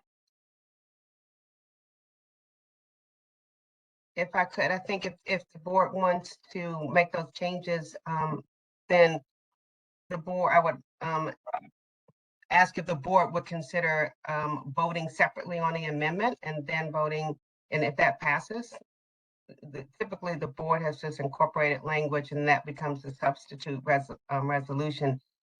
Staff feels very strongly that to protect the integrity of the program, to reduce the likelihood of fraud, and to protect the public dollars, that we have to have some process in place that is a reasonable process that requires people to document that they are in fact eligible and continue to be eligible for a program that is designed for people with 0 to 30% income, that we know that there is a huge waiting list, that we want to make sure that we're able to serve people who qualify for the program and can certify.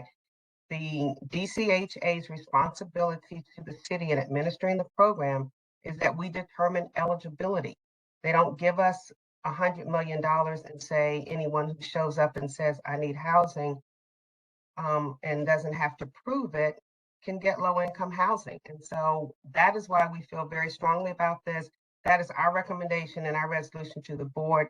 If the board wants to amend it, of course, that's up to the board, but I just wanted to go on record why we have, feel so strongly about this provision, and is to have an open-ended time when someone could come with documentation. We have a 2-year recertification process. It's designed because people's lives change, incomes change, family sizes change, and those circumstances need to be taken into consideration. Sometimes they benefit the resident, other times they require the resident or the tenant to pay more, or perhaps they're not eligible. The council's intent, the advocate's intent, was to help people to get into housing quickly. If they did not have documentation, that would not be a barrier to housing someone, and we totally support that. But we do think that it is reasonable and it is prudent that at the 2-year certification period, that people have gathered documentation, and there are multiple types of documentation that could respond to or could satisfy identity and income, and that is more than adequate enough time to do that, and that would help to maintain the integrity of the program and reduce the likelihood of possible fraud. So we went over this earlier, Director Donald, and the problem with the way that this is written and the way that you're presenting it is that you're not differentiating between income certification and just general certification. So I think some of the concerns that we had earlier were some documents are harder to get, I mean, birth certificates, things like that. So because we didn't differentiate, I mean, I think we all said earlier that there should be a process for income certification to make sure people qualify. I don't think anybody's saying that. And so what we're trying to say is that the documents that may be more difficult to get, a la birth certificates and things like that, if they get to that 2-year period and they haven't been able to procure it, and those people who have been assigned to assist them haven't been able to, we don't want that to be a trigger for losing housing. And we can't seem to figure out how to parse those things out. Could I ask for clarification from our general counsel? Because I believe the certification, the documentation of the 2-year recertification is inclusive of all that is required for recertification. And if the language, I'm asking a question, is the language that Commissioner Hoffman proposing, would that eliminate any documentation, or is that only for the identity? No, the language that was proposed by Commissioner Hoffman would eliminate all of the factors, responding and providing documentation within any time frame. And so that would not just address, identity or legal identity, which is just one of the factors, because again, it's the additional household members, social security number, legal identity, family relationship, annual income. And these are all things that can be self-certified, again, to your point, to be able to help those clients to be able to receive housing quickly when they cannot identify or receive those documents. But again, at the point in time at recertification, which is 2 years, we are requesting that they have documentation to support that. Can't we parse out like income versus the rest of these identity things? I mean, I think we should be able to do that. Well, it's difficult to be able to parse out income if we don't have your identity. So if we don't know who you are, we cannot verify your income. And so again, even though you referenced birth certificate, there are several different acceptable forms of ID that are listed. Church issued baptismal certificates, besides driver's license, U.S. passport, military discharge. There are a lot of different things that we have and we accept that are in the regulations. So it's not just that you have to have that one type of form of ID as far as a certification of birth. The language I proposed said all documents, so. That's correct. Yeah. So it does not address Commissioner Slover's parsing out one part, nor does it just address, again, it does not address the time frame. So when we would propose now for a motion with regard to the amendment, if there are not any other questions or concerns on this particular resolution 22-24. I have one other thing I'd like to introduce that I talked about earlier that I want to talk about here as well, and that has to do with the issue around interaction with law enforcement and whether we can legally bar people from the program based on that issue, or whether that's just a decision that we're making. So no, we have the legal authority to again bar clients from the program that are manufacturers of methamphetamine or who are Class A sex offenders. Because again, from the inception of the local rent supplement program, we were asked to establish it based on the federal program. That has not been asked to change. That is not part of the Budget Support Act, and that is still part of the requirements for the program. So Class A sex offenders and manufacturers of methamphetamines are part of the federal requirements that are still attached and still restricted for participation in the program. So in this 3-month period, which I assume this is another 3-month extension to what will ultimately be a more permanent document, is that accurate? No, it's actually 120 days because it's proposed rulemaking. So it gives the opportunity for response as well as for us to come back to you as the board with any changes based on comments that come back. So this is a bridge to a permanent resolution that will come in the future. That's correct. So what I would ask is that on that issue, that's a sticky issue, I get it, that you go back and get clarification from the client, which is the city we're running the LSRP program from them, whether that's still their intention or not. So we can just get clarity on that. We will be in communication with them so that we can be able to follow up on that. Because that was something we determined a long time ago, and sounds like they may be changing their opinion on it, based on what I'm hearing. And so let's just get clarity on it. Well, we can't discern that here. But I think in this 120 days, I'd like to get a formal answer from them on that. Commissioner Slover, hearing you say that, are we going to vote on what Director Donald is asking? So we still have room to discuss? Is that what you're agreeing upon? I'm okay with that on the interaction with law enforcement, because I don't think we can get that resolved here. But I think the 9505.9 issue, I would hope we could get to some resolution on that. I think it's between what Commissioner Hoffman has suggested and what has been presented by the agency. So you want to divide it up and vote and still work on it to get clarity within that 120 day? Well, yeah, on the one, but I think on the other, I think we should decide what the amendment was going to be on 9505.9. So commissioners, just to be clear, our emergency regulations expire on June 9th. So we must go ahead and propose rulemaking with you all today so that we can continue to do the self-certification, which we have been doing since the Budget Support Act was passed. So that we need to actually take action today with regard to the self-certification, or not, we won't be able to continue with what we're doing, which means everything goes out the window. So we'd like to be able to continue that. And so the only revision to, again, what was proposed and what we were doing before is with regard to, again, the time frame at recertification that we're asking for documents to be submitted. And that, again, that the BSA stated that it is only applicable when documents are not easily obtainable. And we're just putting that language specifically in the regulations because that is what the BSA says. It's when documents are not easily obtainable. It doesn't say that, again, anyone can come and just say, I don't want to present documents. Is when they're not easily obtainable. Those are the only changes to the emergency regulations. And so we're proposing the second emergency regulations that would, again, have the time frame for comments that will go into proposed rulemaking. That's what we're asking the board to approve today.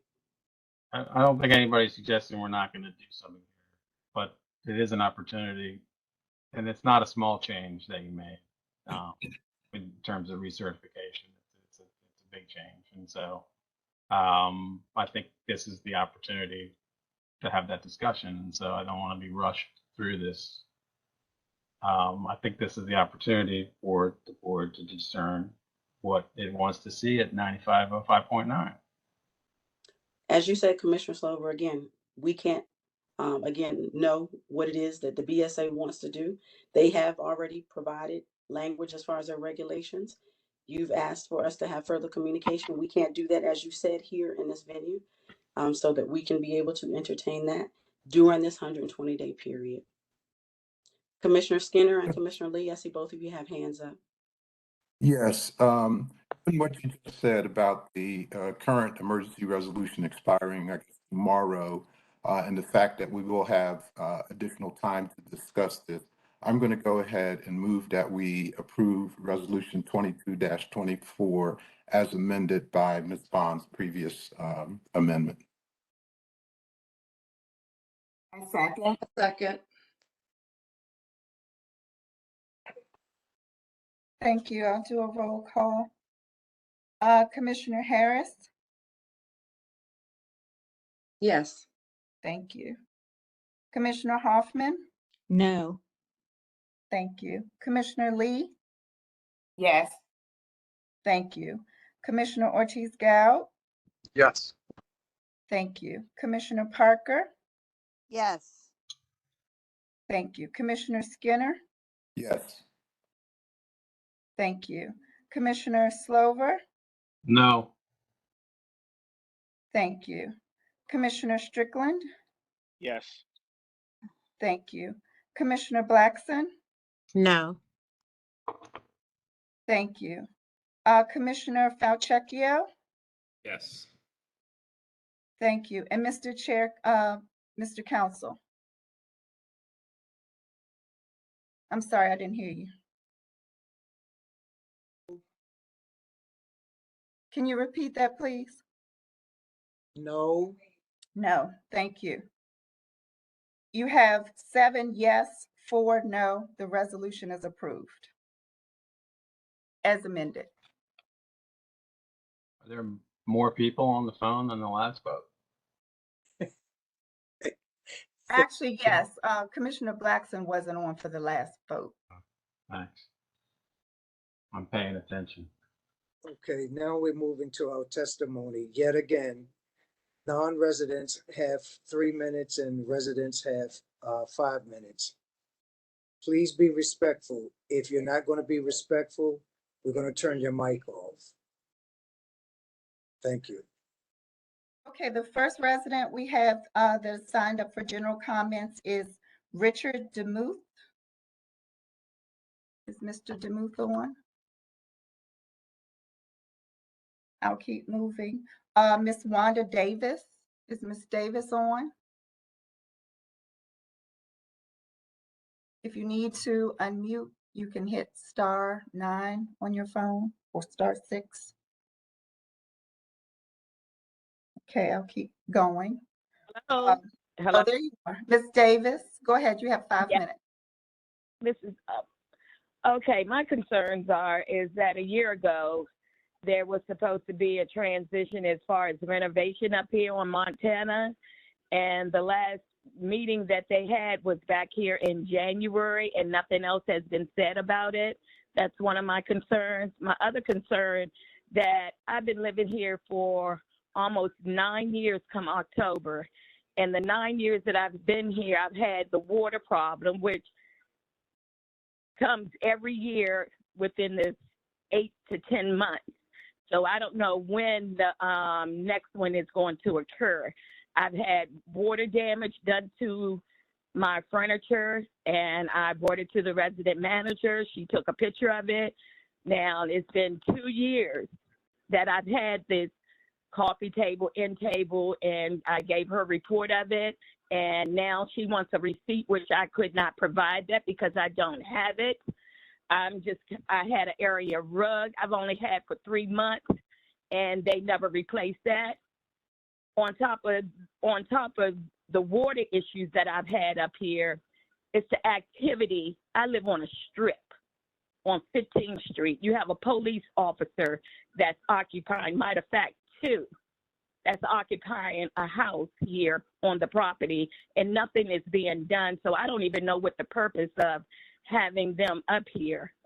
It's getting hot.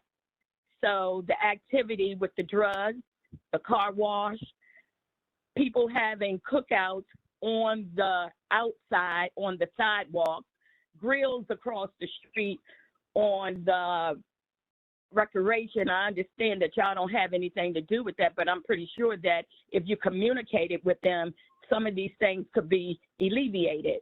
And this is every year. And I have to deal with that and double park cars where you can't even park, where people are leaning on your cars. I've had to go out there. I've had my car vandalized one time. You had cameras. I reported it to the housing police. Nothing was done. I gave them the report number, but they didn't do anything about it to even try to get the footage for who did what they did to my car. And that's not the first time, it's the second time. I don't have money to keep putting out for somebody. Last time it was 3 of my tires. And nothing is being done. Electricity cords running from people's houses to do what they need to do up here. And y'all are just not doing anything. Come up here on a regular basis between 12 o'clock. Some days are good days and some days are bad days. But it's like you're sweeping it under the rug. The resident manager knows everything that goes on, but nothing is being done about this situation. And I'm sick of it.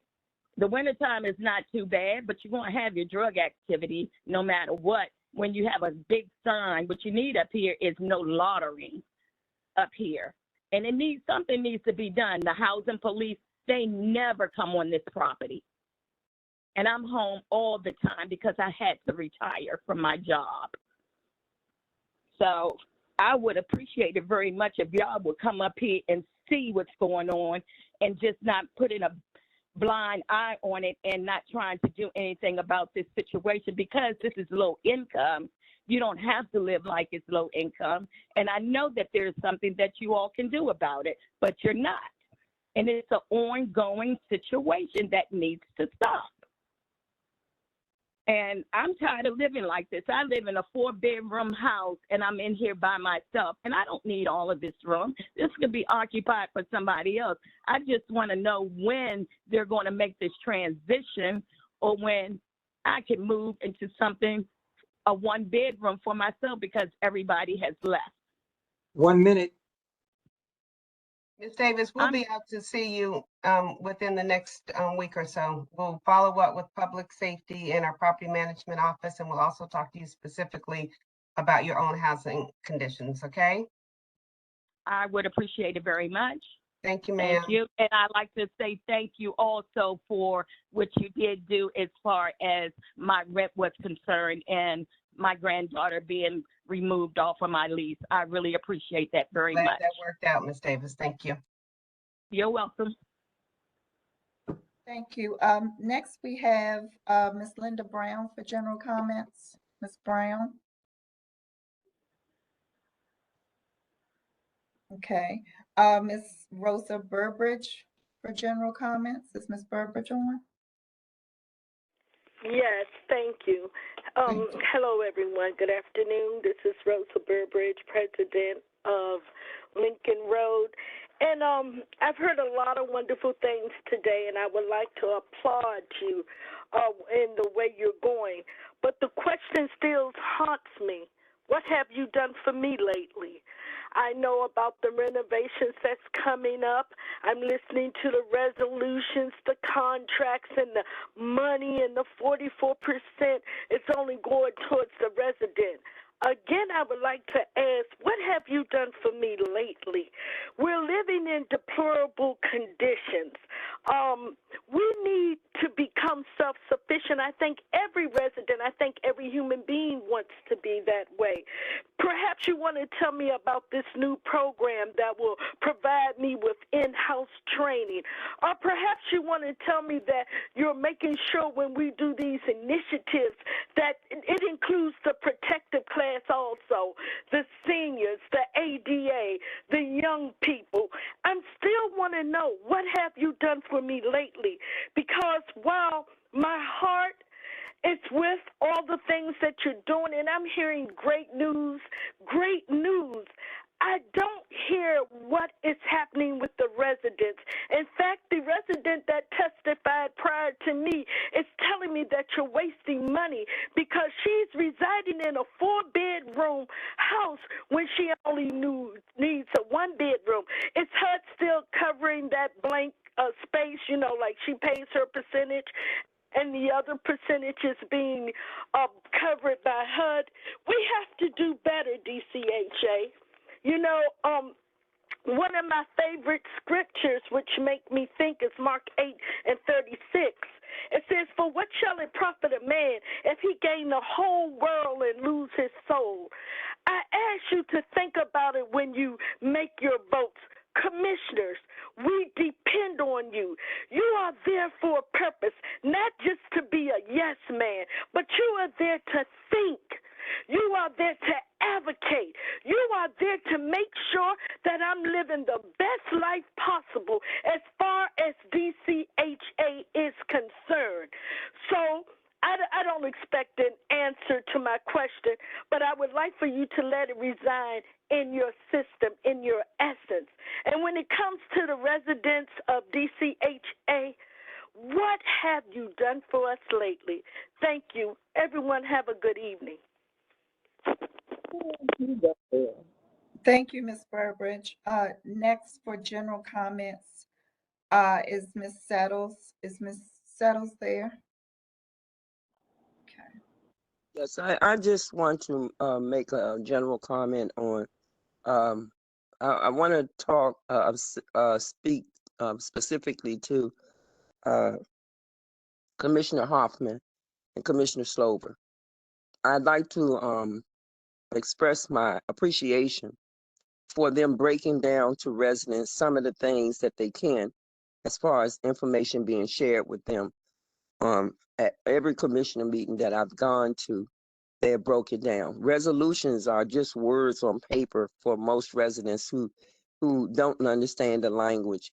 And I just think that by them simplifying and breaking down the language in those things and the data especially gives residents a better insight on just what is being spoke on, because it's like a foreign language. I particularly can keep up with them, and I more appreciate the fact that they break it down even for me. But for all residents, it should be legible for them to be able to understand what is happening on behalf of their life. As Ms. Burbridge just said, the commissioners actually are there for the residents, but you really can't tell this constituency and this piece about between being a constituent and a customer. Well, how did we derive at residents being customers? The language is off. We are constituents. As a matter of fact, the resident elected residents who are on the board are elected by constituency. That is the public housing residents to serve in their best interest. And we really do need to understand the bylaws and to understand the logic of the existence of this board. This board seems to need a receivership again. And I say that very strongly because the direction of the board does not reflect the needs of the residents in many ways, but actually it does in some ways. I have to be fair in the sense that some things are moving forward in a different way, but it's in a different way and it's not being, we are being left behind as residents. We're not being given input. We're not being given even any logic of it or information about how the new direction is. For example, there was just a HUD review on the Housing Authority. Residents thought it was a HUD investigation. The language, I mean, any words in the language that change makes the momentum change. But yet we don't get the report that HUD made. That's very unfair. And it's also public information because it's public dollars. We need to stop and have a little bit more clarity for residents to be able to make intelligent decisions. That's what I wanted to say today. And I thank you all for all the work you do. Thank you, Ms. Suttles. Can I ask a question? Is there a HUD report? No, the HUD has not provided us with the report yet. I didn't think so. Okay, thank you. Well, as a resident, who would know that?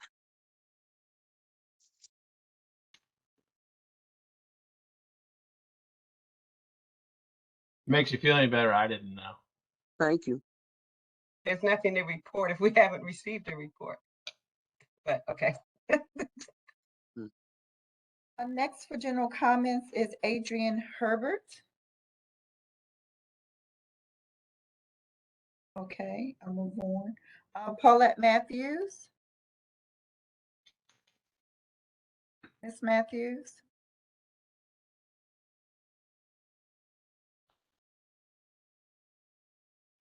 Okay, I'll move on. Shantae High. Ms. High. Yes, I'm here. Please proceed. You have 5 minutes. Okay, thank you. Exodus 20:15, you shall not steal. Powerful are the words of God, yet DCHA BOC continues to ignore the word as they do the residents and presidents. We do not know why you continue to ignore the word of God and his people. I have tried to work with DCHA over the years, offering solutions to many problems that plague Park Morton. Since I have been president of Park Morton, I have not received the assistance from DCHA that I should have. I have been discriminated against from the very beginning. James 4:17. So whoever knows the right thing to do and fails to do it, for him it is sin. For whatever reason, DCHA does not want to work with me. DCHA wants to control every aspect of our lives, but when do we as humans, as individuals, get a say over what affects us, our children, and our future? Proverbs 28:27, whomever gives to the poor will not want, but he who has his eyes will get many a curse. We residents have begun to change things in our lives for the betterment. DCHA continues to be a hindrance to that progress, shackling us with stress because of the threats of eviction, the unnecessary debt, mounds of paperwork that DCHA doesn't process timely to lower residents' rent, receiving threatening calls from the developers like Bua Bamente and etc. DCHA is a wave of destruction within itself. Why wouldn't you provide me with my voucher like you've done with everyone else? Jeremiah 48:3, a voice, a cry from Harlem. Dissolution and great destruction.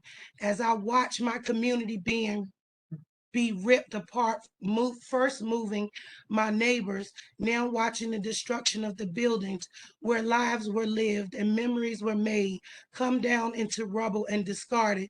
It hurts to know that DCHA, NCI, DEMPED, and Councilwoman Nadeau don't care about fulfilling the promises that were made to the people. 1 Corinthians 4:12, and we labor working with our hands. When reviled, we bless.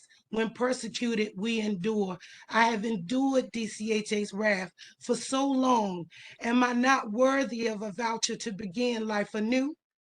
To move out of your way, to move out of your way for your construction. Luke 6, as I wrap up, 6:28. Bless those who curse you and pray for those who abuse you. I'll pray that DCHA hears my plight to receive my voucher, move once and be gone.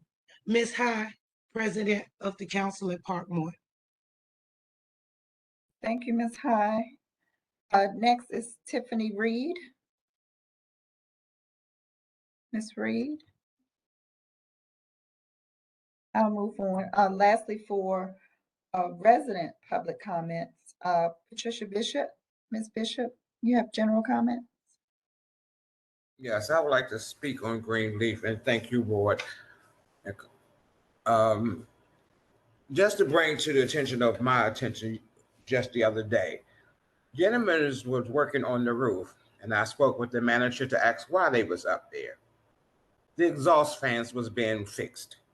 Okay, I understand that and appreciate that. But if these vents, which I have asked before I was president, and even while I am president, for these vents to be cleaned by professionals, why should fans be turning on operation? I understand why they was turned on, but to have all of that filth continue to blow through those vents into people's bathrooms and on the hallways where we have to travel, someone please make me understand why this is going on. And it is a hazard to our health to inhale dust mites, dust, germs, and filth over and over. That's the reason why I asked for these vents to be professionally cleaned. I appreciate that they was working on the ventilation fans from the roof to have them working properly.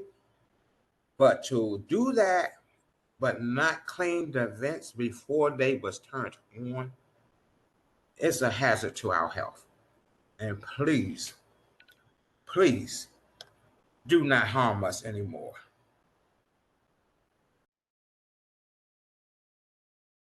Thank you, Ms. Bishop.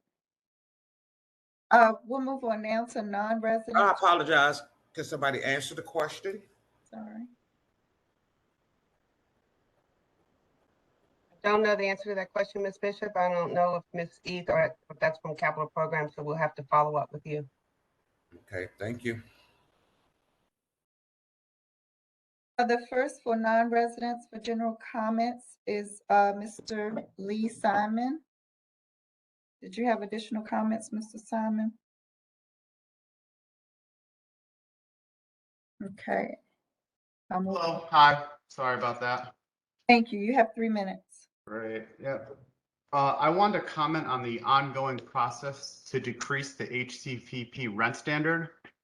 I appreciate everything that has been said today, that there will be stakeholder outreach, that DC Housing will make their numbers accurate, that a decision will be made at the September meeting instead of rushing a vote last month or today.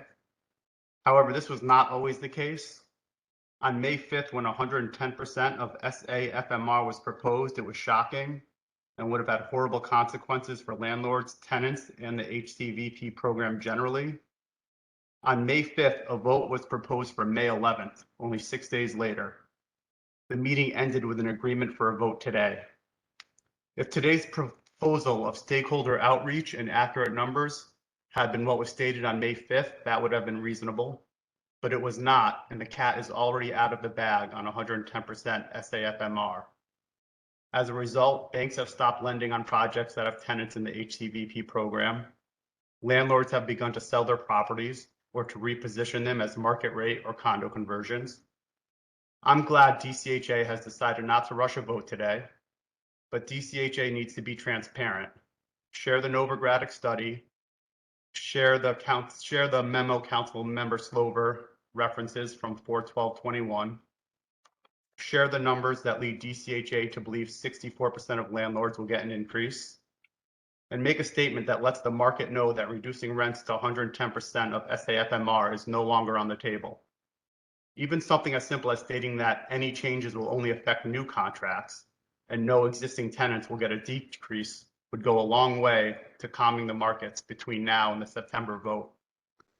If you are going to reduce renewing or existing tenants, how is that going to be done? Who is going to be responsible for the amount between the existing lease and the new HAP contract? I think if things have started where they ended instead of ended where they started, the process would be a lot smoother. But since we started with a number and not a process, I think transparency going forward is going to be very important. Thank you very much. Thank you, Mr. Simon. Next is Noreen Siskesti. Did I pronounce that correctly? Noreen? Okay, I'll move on. Isamar Ramirez. Thank you. Hi, my name is Isamar Ramirez, and good afternoon. Thank you all for the chance to speak with you today and to join today's meeting.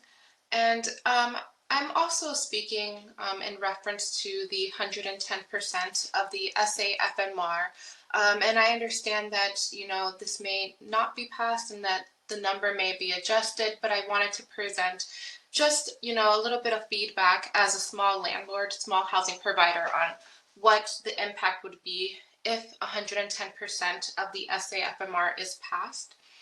And I grew up in a very large low-income family, so I'm grateful for the opportunity to partner with DCHA. And I really feel that, we have a combined mission to close equity gaps and provide high quality housing for families.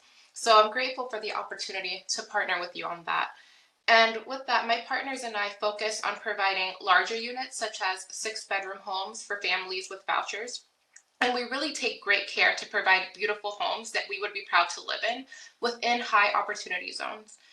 And as you know, DC is a very expensive market. So the only reason that we're able to afford to offer high quality housing is because of the current rental voucher standards. So after the May 5th meeting, we did take the time to kind of do the math and analyze what the impact of 110% of the SAFMR would be on our model and mission. And unfortunately, if that passes, it won't be enough to cover our mortgage or our expenses, and it won't really allow us to maintain our properties so that the families that we're renting our properties to can live there with dignity. So for us, the only option would be is to rent it to the open market if that percentage is passed. And that would be heartbreaking for us because we really designed our homes with care to provide housing for larger families that they would be proud to live in and that we would be proud to live in as well. So before the meeting, we submitted some letters from tenants who have been searching for housing for over a year and some for even 6 to 7 years, which just shows how long it took them to find suitable housing with their current vouchers. And we also submitted, thank you, a letter from a tenant and a realtor that works with them to help them actually find available listings. And they mentioned that they had to remove over half of available listings because they were above the current voucher rates. So with us, it's pretty clear that tenants are finding it hard to already find housing. So we hope that you'll complete an analysis of the current market rents and compare that with whatever it is you're proposing, just to have a better understanding of the market. Thank you. Thank you. Next is Sarah Arditi.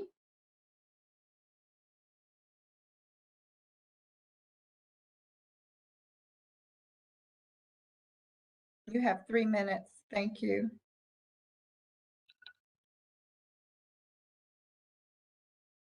You have to unmute. There you go. Good afternoon. My husband and I are DCHA landlords, and we own only one unit, a condo, a one-bedroom condo in Ward 3 in Glover Park.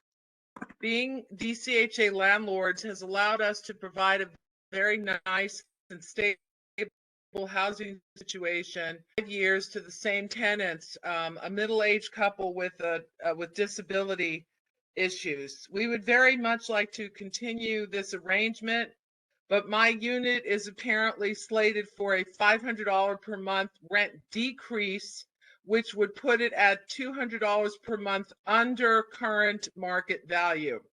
This means continuing to rent to our tenants would cost us $350 per month out of our own pockets. We cannot afford to subsidize our tenants as we are nearing retirement age and we are actually low income ourselves. We have no choice but to evict our tenants and either put the unit up market rental or means unpaid and eviction costs. With the DCA will money loser and a drain on our finance instead of the current amount which we have depended on for 5 years and that we planned for and counted on as we enter our senior years. During this period of high inflation, this imposes an extra hardship.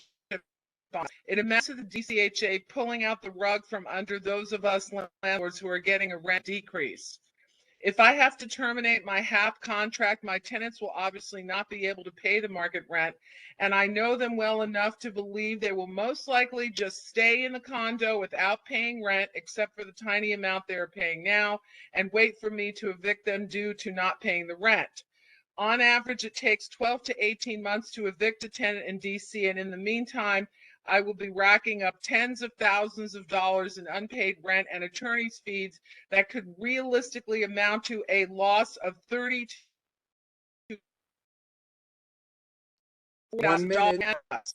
My tenants are zero income and depend on public assistance to survive, and they will never be able to pay 1 cent.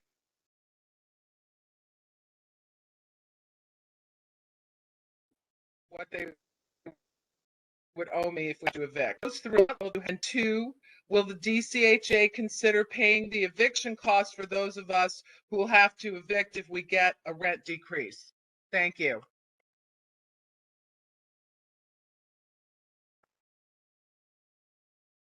Thank you.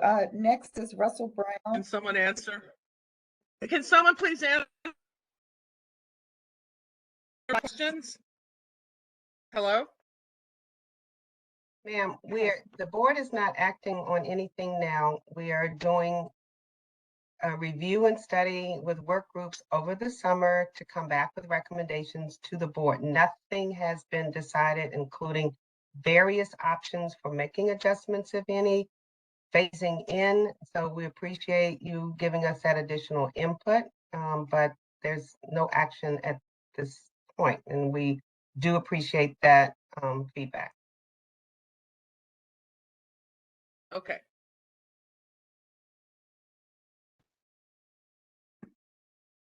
Russell Brown.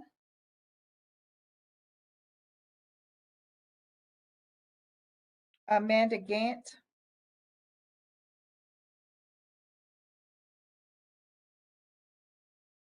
Craig London. Yes, I am here. Thank you. You have 3 minutes. My name is Craig London, and I am a small landlord with 95 units in 8 buildings. All of my buildings are in low-income neighborhoods in wards 7 and 8 east of the river. I have compared my current rents versus the proposed 110% of SAFMR, and 94 out of 95 of my units will receive a major rent decrease, with only a single unit receiving a minuscule $12 increase. DCHA has stated that 64% of all voucher rents will be increased. The DC Housing Providers Association has calculated that 98.9% of our members' units will be receiving catastrophic rent decreases in the range of 18 to 50%. It is a statistical impossibility for so many of our units to be receiving rent decreases if the accurate number of increases is 64%. A coin flipped 95 times in a row should not come up tails 94 times. Something is wrong with the detailed data that underpins the DCHA analysis. It must be released to the public. The tenant and owner names can be deleted, but the other details are already in the public domain at OTR and DCRA. DCHA should not destabilize a $400 million program based on a model with a built-in statistical impossibility. For example, I own a building in Randall Heights that will receive a sweeping 25% rent decrease. In the universe of risk factors, a 25% rent decrease is unimaginable on the heels of a 4-year rent freeze. The current rents here are not 187% of FMR. They are at 108% of FMR. This proposal will drop the rents to 81% of FMR after I receive a crushing $600 per month decrease per unit. This is not the time for platitudes like right sizing or correction or fair and equitable. This is wrong sizing and an overcorrection. And please do not say that a multi-year rollout of these industry-destroying rent decreases is some kind of concession. A business destroyed over a couple of years is still a business destroyed and will usher in another era of slumlords. What have I done to deserve this? I am an excellent and responsible housing provider. This plan is immoral. Would DCHA rather have slumlords come back in and operate my buildings? Why force me to evict my tenants after the subsidies drop, which would cause a run on the ERAP emergency funds and would negate any savings to DC in the first place? Director Donald and Victor Martinez have been highly accessible and responsive. This is good. Let's solve this problem together. The last thing landlords want to do is fight and argue and litigate with DCHA. Let us return to our happy lives of unclogging toilets, replacing kicked-in doors, repairing after grease fires, and helping the families we serve. Thank you. Thank you. Next is Robin Tolles.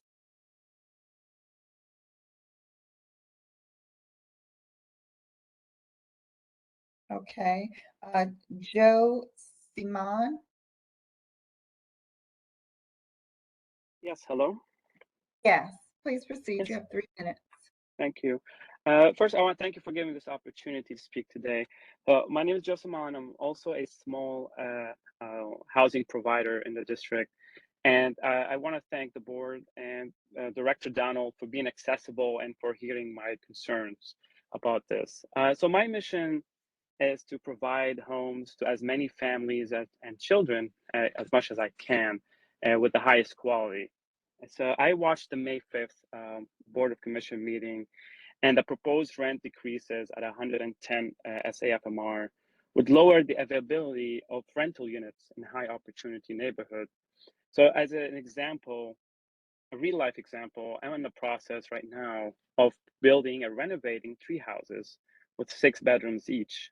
And these 3 houses will essentially provide clean and safe homes for 3 families and around 18 kids. But with the proposed 110 SAFMR, I would not be able to make loan payments. Since these houses in these expensive neighborhoods, exist in these expensive neighborhoods, the mortgage payments will exceed the proposed rent. And it would be hard for me to maintain these houses. And I refuse to be a slumlord. So this will eventually force me, thank you, will force me to change my strategy and rent to market rent. This is a real real life example of what these changes will have, will show negative effect on the rental market. So I ask the board, thank you again for, opening the communication channels and, by not proceeding on voting on this. And thank you again. Thank you. Next is Shadi Mawad. Yes, good evening. Thank you. You have 2 minutes. Yeah, thank you so much for giving us also the opportunity to be heard today. So my name is Shadi, and I'm also a small housing provider in DC. So I heard from the last meeting that you hired a third-party company which has no interest whatsoever, in lower or higher rent, to study if you are paying higher rent than the market rate. And the company concluded that you are not paying higher rent and you're actually paying lower than the market rate. So I found it very odd that you are going to dismiss that report because it's not supporting your point of view. Like that's very questionable. And also, like, regardless of the study or who you are going to believe, we can look of what will happen in the market if DCHA lower the rent, right? So realistically speaking, you're forcing landlord to make less money than the market rate. So then obviously they will stop renting to voucher holders and rent to market tenant.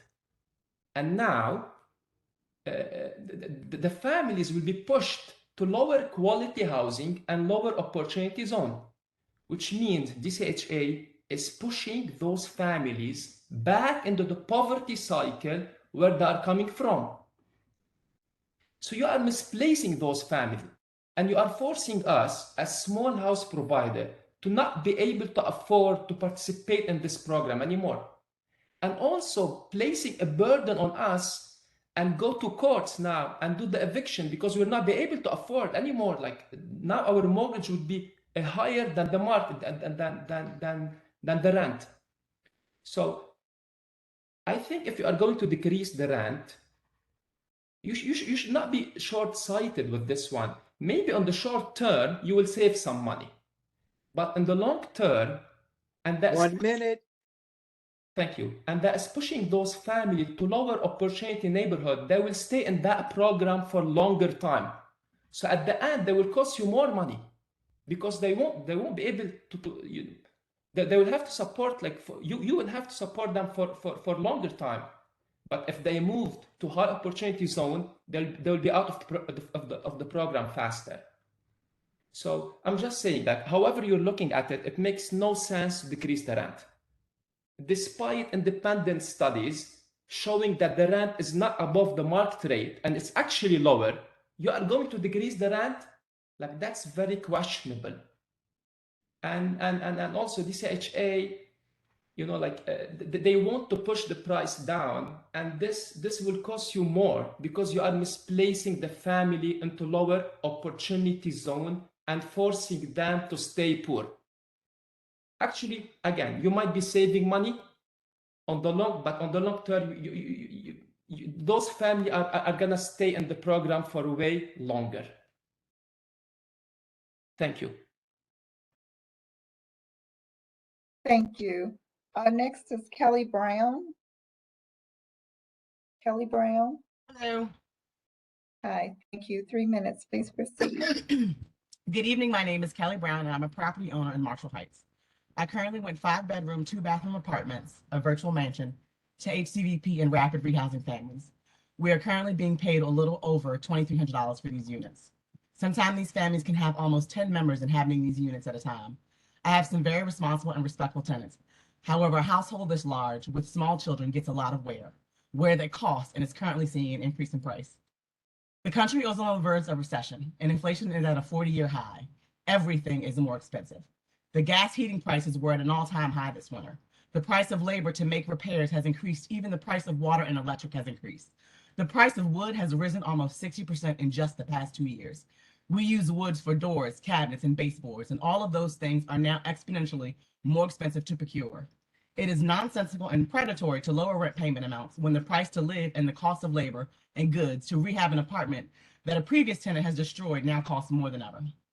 The HCVP rent in Marshall Heights is already too low.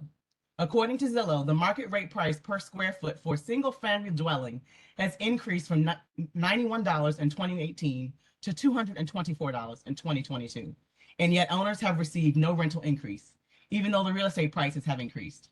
A choice to lower rental payments will backfire. Lowering the rent owners receive will drive owners to choose not to rent to HCVP, an already time-consuming process. So while in theory your move to lower rents will provide more vouchers, what will happen is there will be a lower number of available units for those voucher holders to rent, thus not creating housing for the unhoused community of Washington. I know there's this misconception that landlords are corporate fat cats sitting on a pile of money. And while that may be the case in some areas, that is not the case for the majority of HCVP housing providers in Washington, D.C. Most property owners are small family businesses who rent apartments or their houses to make a little extra cash to send their kids to college or to be able to retire at a reasonable rate. In fact, most large property owners like Bizzotto don't rent to HCVP tenants. First, because these tenants cannot pay the extra amenities charges, and second, because tenants do not meet the financial credit requirements. Us small property owners do our best to work with tenants and sometimes even waive security deposits because we know this population does not have the money. We bend over backwards and give a million chances before we move for eviction. I have gone as far as giving renters furniture and towels because a new tenant showed up with nothing but herself and her 6 kids walking from the shelters. Owners in DC give and give and give, and all we respect in return is fair pricing. In Marshall Heights, we don't even get that. And so now you want to decrease the rent.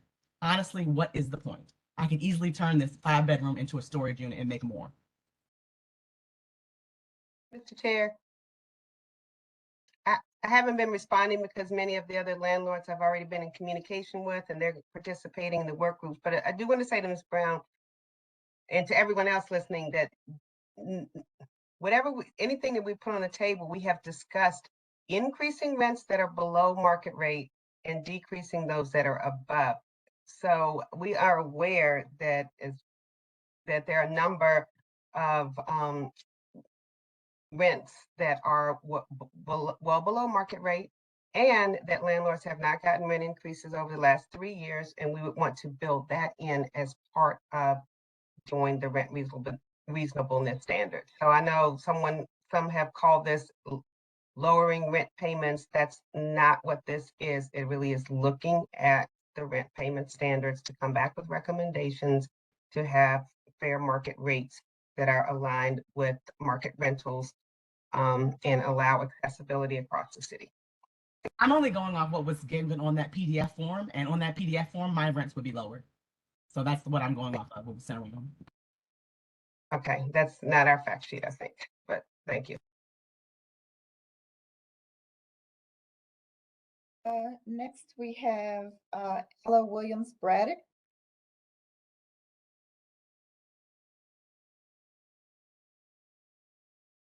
Philip Simon.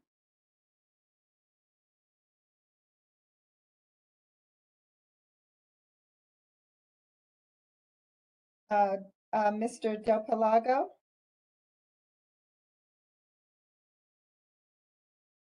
I'm here. Thank you. I wanted to, 2 things. I wanted to actually extend an invite to the board and to the DCHA staff to the premiere of the documentary Berry Farm Land. I forget the whole title, but it's a Berry Farm documentary that the DC Legacy Project, along with the Bertelsmann Foundation, is premiering. It will be premiering on June 18th from 4 to 6 p.m. at the MLK Library. It documents the history of the Berry Farm neighborhood to its post-Civil War times to today, and you'll get for those who may not know the rich history there, we'll get a really good view of the history that existed there, as I mentioned, from way back to more contemporary times in the public housing from the voices from the people who actually lived on the property. So extending an invitation to you all then. And then I have a request of the DevMod committee along these lines. Although I understand that Berry Farm is moving somewhat forward, I'm not sure. Last we heard that there was hopes that there would be financial closing this month, and development or construction would begin in earnest, I guess, for the senior building. But I really I'm asking the DevMod committee if they could please lay out an actual timeline of each phase. As we understand, this development is being done in phases, and we want to understand what needs to happen at every phase, because that will give us an understanding of how much time still will, how much time will delay in residents actually coming back. I know Detrice Belt was here a couple of months ago when the announcement was made of moving forward with the senior building. And yes, that is the first step, but I don't think she got an answer on when will I come back, meaning herself. So just a request to please lay out, a timeline of what is going to happen at each phase, and a general estimate of the timelines associated with this. I'd really appreciate that. And I'll follow up with DevMod committee with that request. So just wanted to put it on the record and say thank you. Thank you. Next is Felipe. Chair. I'm sorry.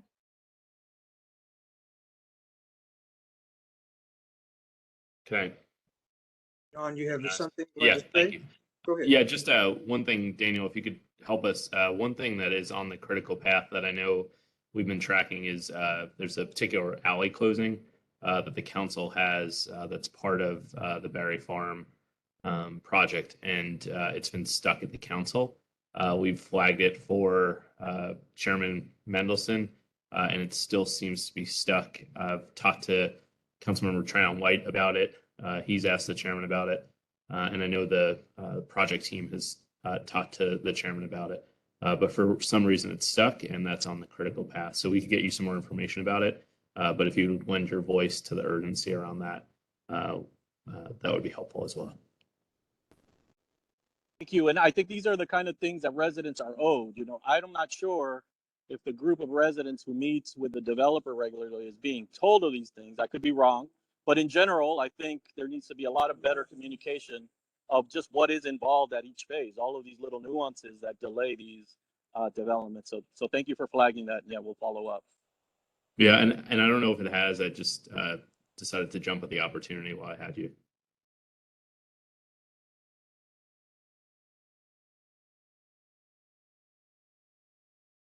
Okay, next is Felipe Ernst. Yes. Hi, everyone. Thank you so much for taking the time to listen to the public. And, you know, I was born and raised in Washington, D.C., and I'm currently a housing provider. So I just wanted to touch on 2 quick points with regards to the right sizing discussion in terms of the HCVP program. So the first thing is, I know they're contemplating, and I know nothing's in stone, but, you know, a lot of things have been said about switching from neighborhoods over to zip codes in terms of determining what the rental rates are. And the thing is, the zip codes are too broad. And for example, the 20002 zip code includes Brookland, Trinidad, Capitol Hill, Eckington, Union Market. How can all these neighborhoods have the same rent if they're vastly different markets? So that's, you know, that's something that's very alarming because these are vastly different areas. The second point that I'd like to make is, look, at the end of the day, we want what's best for our residents. Right sizing or lowering the rents or however we want to categorize it in some neighborhoods. Ultimately, what this will do is this will bar residents from living, it'll be left outside of neighborhoods, specifically in Northwest Washington, D.C. So we need multi-income residents in every neighborhood. And I fear what's being proposed will potentially concentrate housing choice voucher recipients into Ward 7 and 8. We know poverty perpetuates more poverty, and we need a more equitable DC with options of the best for everyone in all 4 quadrants. Thank you so much for your time. Thank you. Next is Quasi Johnson.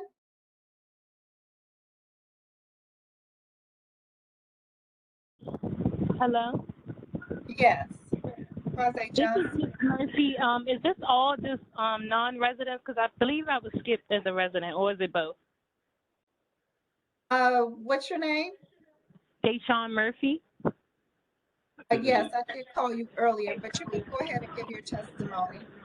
Okay, I'm sorry, I didn't hear you. Okay, right ahead. You have 5 minutes. Okay, I'm going to just read off of the email that way.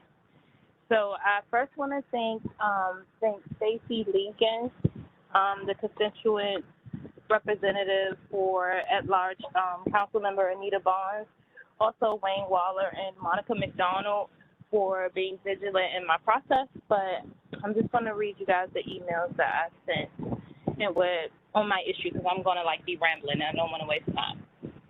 So my name is Deshawn Murphy. I have 3 children. Jamari 15, Dallas 9, y'all born 8 months. And I'm reaching out to you because I'm facing a major issue with my rapid rehousing. My family and I are facing homelessness, and we received help at the Virginia Williams Center. From there, I was assigned to DASH, District Alliance for Safe Housing, and I was told that I would be under a program called Rapid Rehousing. I was assigned to a caseworker at HPP, a homeless prevention program. I applied to Cresta Skyland Apartments in Ward 7 and received a conditional housing offer. I attached it in the email. After passing the background check and paying application fees, I was told to come to the office and pay for my and sign my papers for my inspection so that I could get a move-in date for my unit. When I had the intake with my caseworker, Kenya Tucker at HPP, I explained that I already had the unit and I was approved. When I told her the property, she immediately stated DHS would not pay because the rent was too high. I am flustered and confused as to why did I go through the process of applying for a place that accepts rapid rehousing and only for HPP to tell me that DHS would not pay it.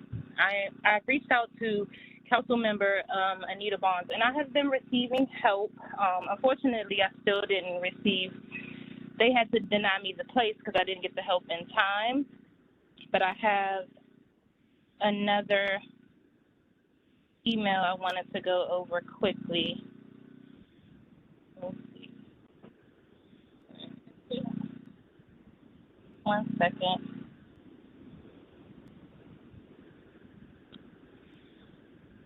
So basically I said, as you know, I've been having some hardships with obtaining an apartment. I was offered by the new property, Cresta Skyland in Ward 7. According to my caseworker, the property is not rent reasonable, and that is the reason FRSP will not approve my rapid rehousing voucher. I'm reaching out to my council member, Anita Bonds, to request and to get clarification on the approved rents list for Ward 7 and Ward 8, which offers the lowest rent accommodations out of the wards in DC, which makes it almost impossible for me and my children to get safe and sustainable housing. My question is to know is gentrification and increased development of new housing being considered in Ward 7 and Ward 8? Is it being considered in the voucher program? Further, because of this, the cost of living for tenants and generational Washingtonians as myself, I'm also a business owner registered in DC. As myself, how would I require and affordable housing? For example, the rental amount for the apartment that I was approved for is $26.88. It's a brand new property. It was really beautiful, and I went through all the processes to get to approve for the place. But the area only provides $17.60 without electricity, and including $17.60 including electricity, and without $15.64, which is two totally different things. And as well, so on June 6th, they sent me an offer letter on the first letter I read was April 5th, but on June 6th, they sent me a letter basically stating that You have 1 minute left. Thank you. Ms. Murphy, can we follow up with you? I'm not sure, I'm not following exactly who, I think this is through our Housing Choice Voucher Program. Hamra, if you would have somebody from their staff follow up with her to understand, because she's talking about rapid rehousing, which Yes, DHS. I'd be happy to do that. Okay, Ms. Murphy, we'll follow up with you. Okay, thank you so much. Okay, thank you. Thank you. Next we have Peeling Lee.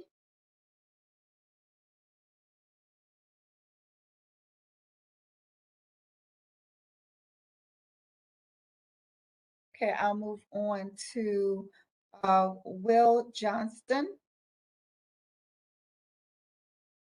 Hi there. Thank you. I appreciate it. I am another small landlord that you're sick of hearing from by now. I've got 4 rental units in the district. 3 of them have tenants who have housing vouchers, and all 4 of them are in high opportunity neighborhoods in Wards 6 and 1. Because I've been able to work with both market rate and tenants with vouchers, I wanted to speak briefly just about some of the differences when it comes to renting to tenants that have vouchers. So for my market rate tenants, I pretty much advertise the unit, show it, screen the tenant, And then they move in usually within a few days of the previous tenant moving out. And then on an ongoing basis, I mean, pretty much my tenants pay their rent and then they reach out to me when something breaks. It's pretty low stress and low drama. When a tenant has a housing voucher, there's a significant time and financial cost to comply with DCHA regulations before they move in.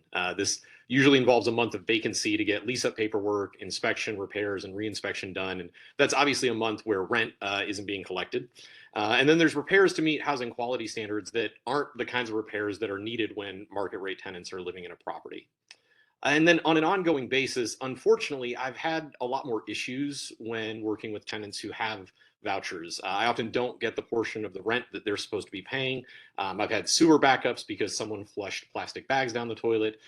Doors have been kicked in, sink basins have been cracked, windows have been broken. There's just been all kinds of issues like that, and I've only been doing this for 4 years. I've got one unit right now that has a tenant with a housing voucher that honestly there's probably $15,000 in damage to it when he eventually moves out, and it was completely renovated before he moved in with new everything, washer, dryer, dishwasher. Like many landlords have said today, I want to provide tenants with a good place to live, not just, hey, this is the cheapest I can do and the just get by. But I really want them to have a place that, the single mom doesn't have to schlep to the laundromat to wash clothes for her kids. The truth is, I just don't have these kinds of problems with tenants who are paying market rate rents. Now, I've got some great relationships with some of my voucher tenants, but even still, they've been harder on the house than my market rate tenants. I've unfortunately also found that I spend a lot of time contacting DCHA about inspections, incorrect HAP payments, recertifications, and just some of the issues that I have with tenants. And often calls and emails go unanswered. Now, I realize DCHA is overworked and understaffed, and I'm not here to place blame. The reality is that whatever the reasons are, it just ends up taking a lot of extra time from me.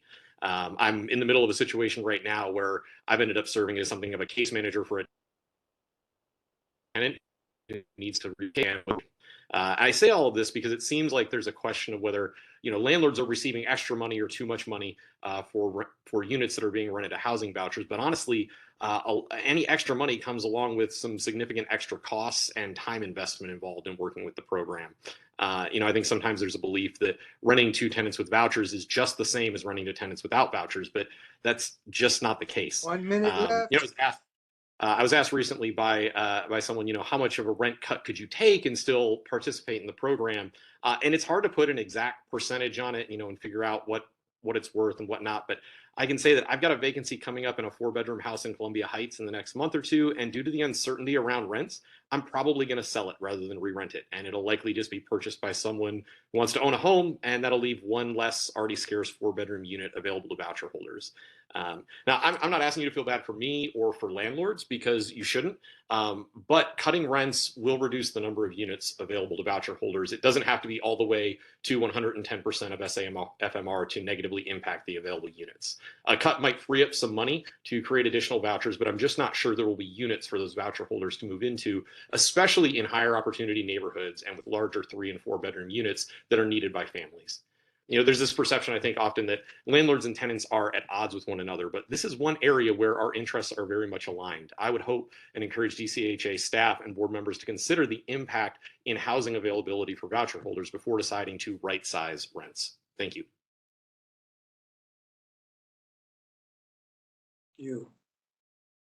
With that being said, this concludes our Board of Commissioners meeting for this month. Our next Board of Commissioners meeting will be July 13th at 1 o'clock. Everyone, please be safe. Thank you. Thank you. Thank you. Thank you.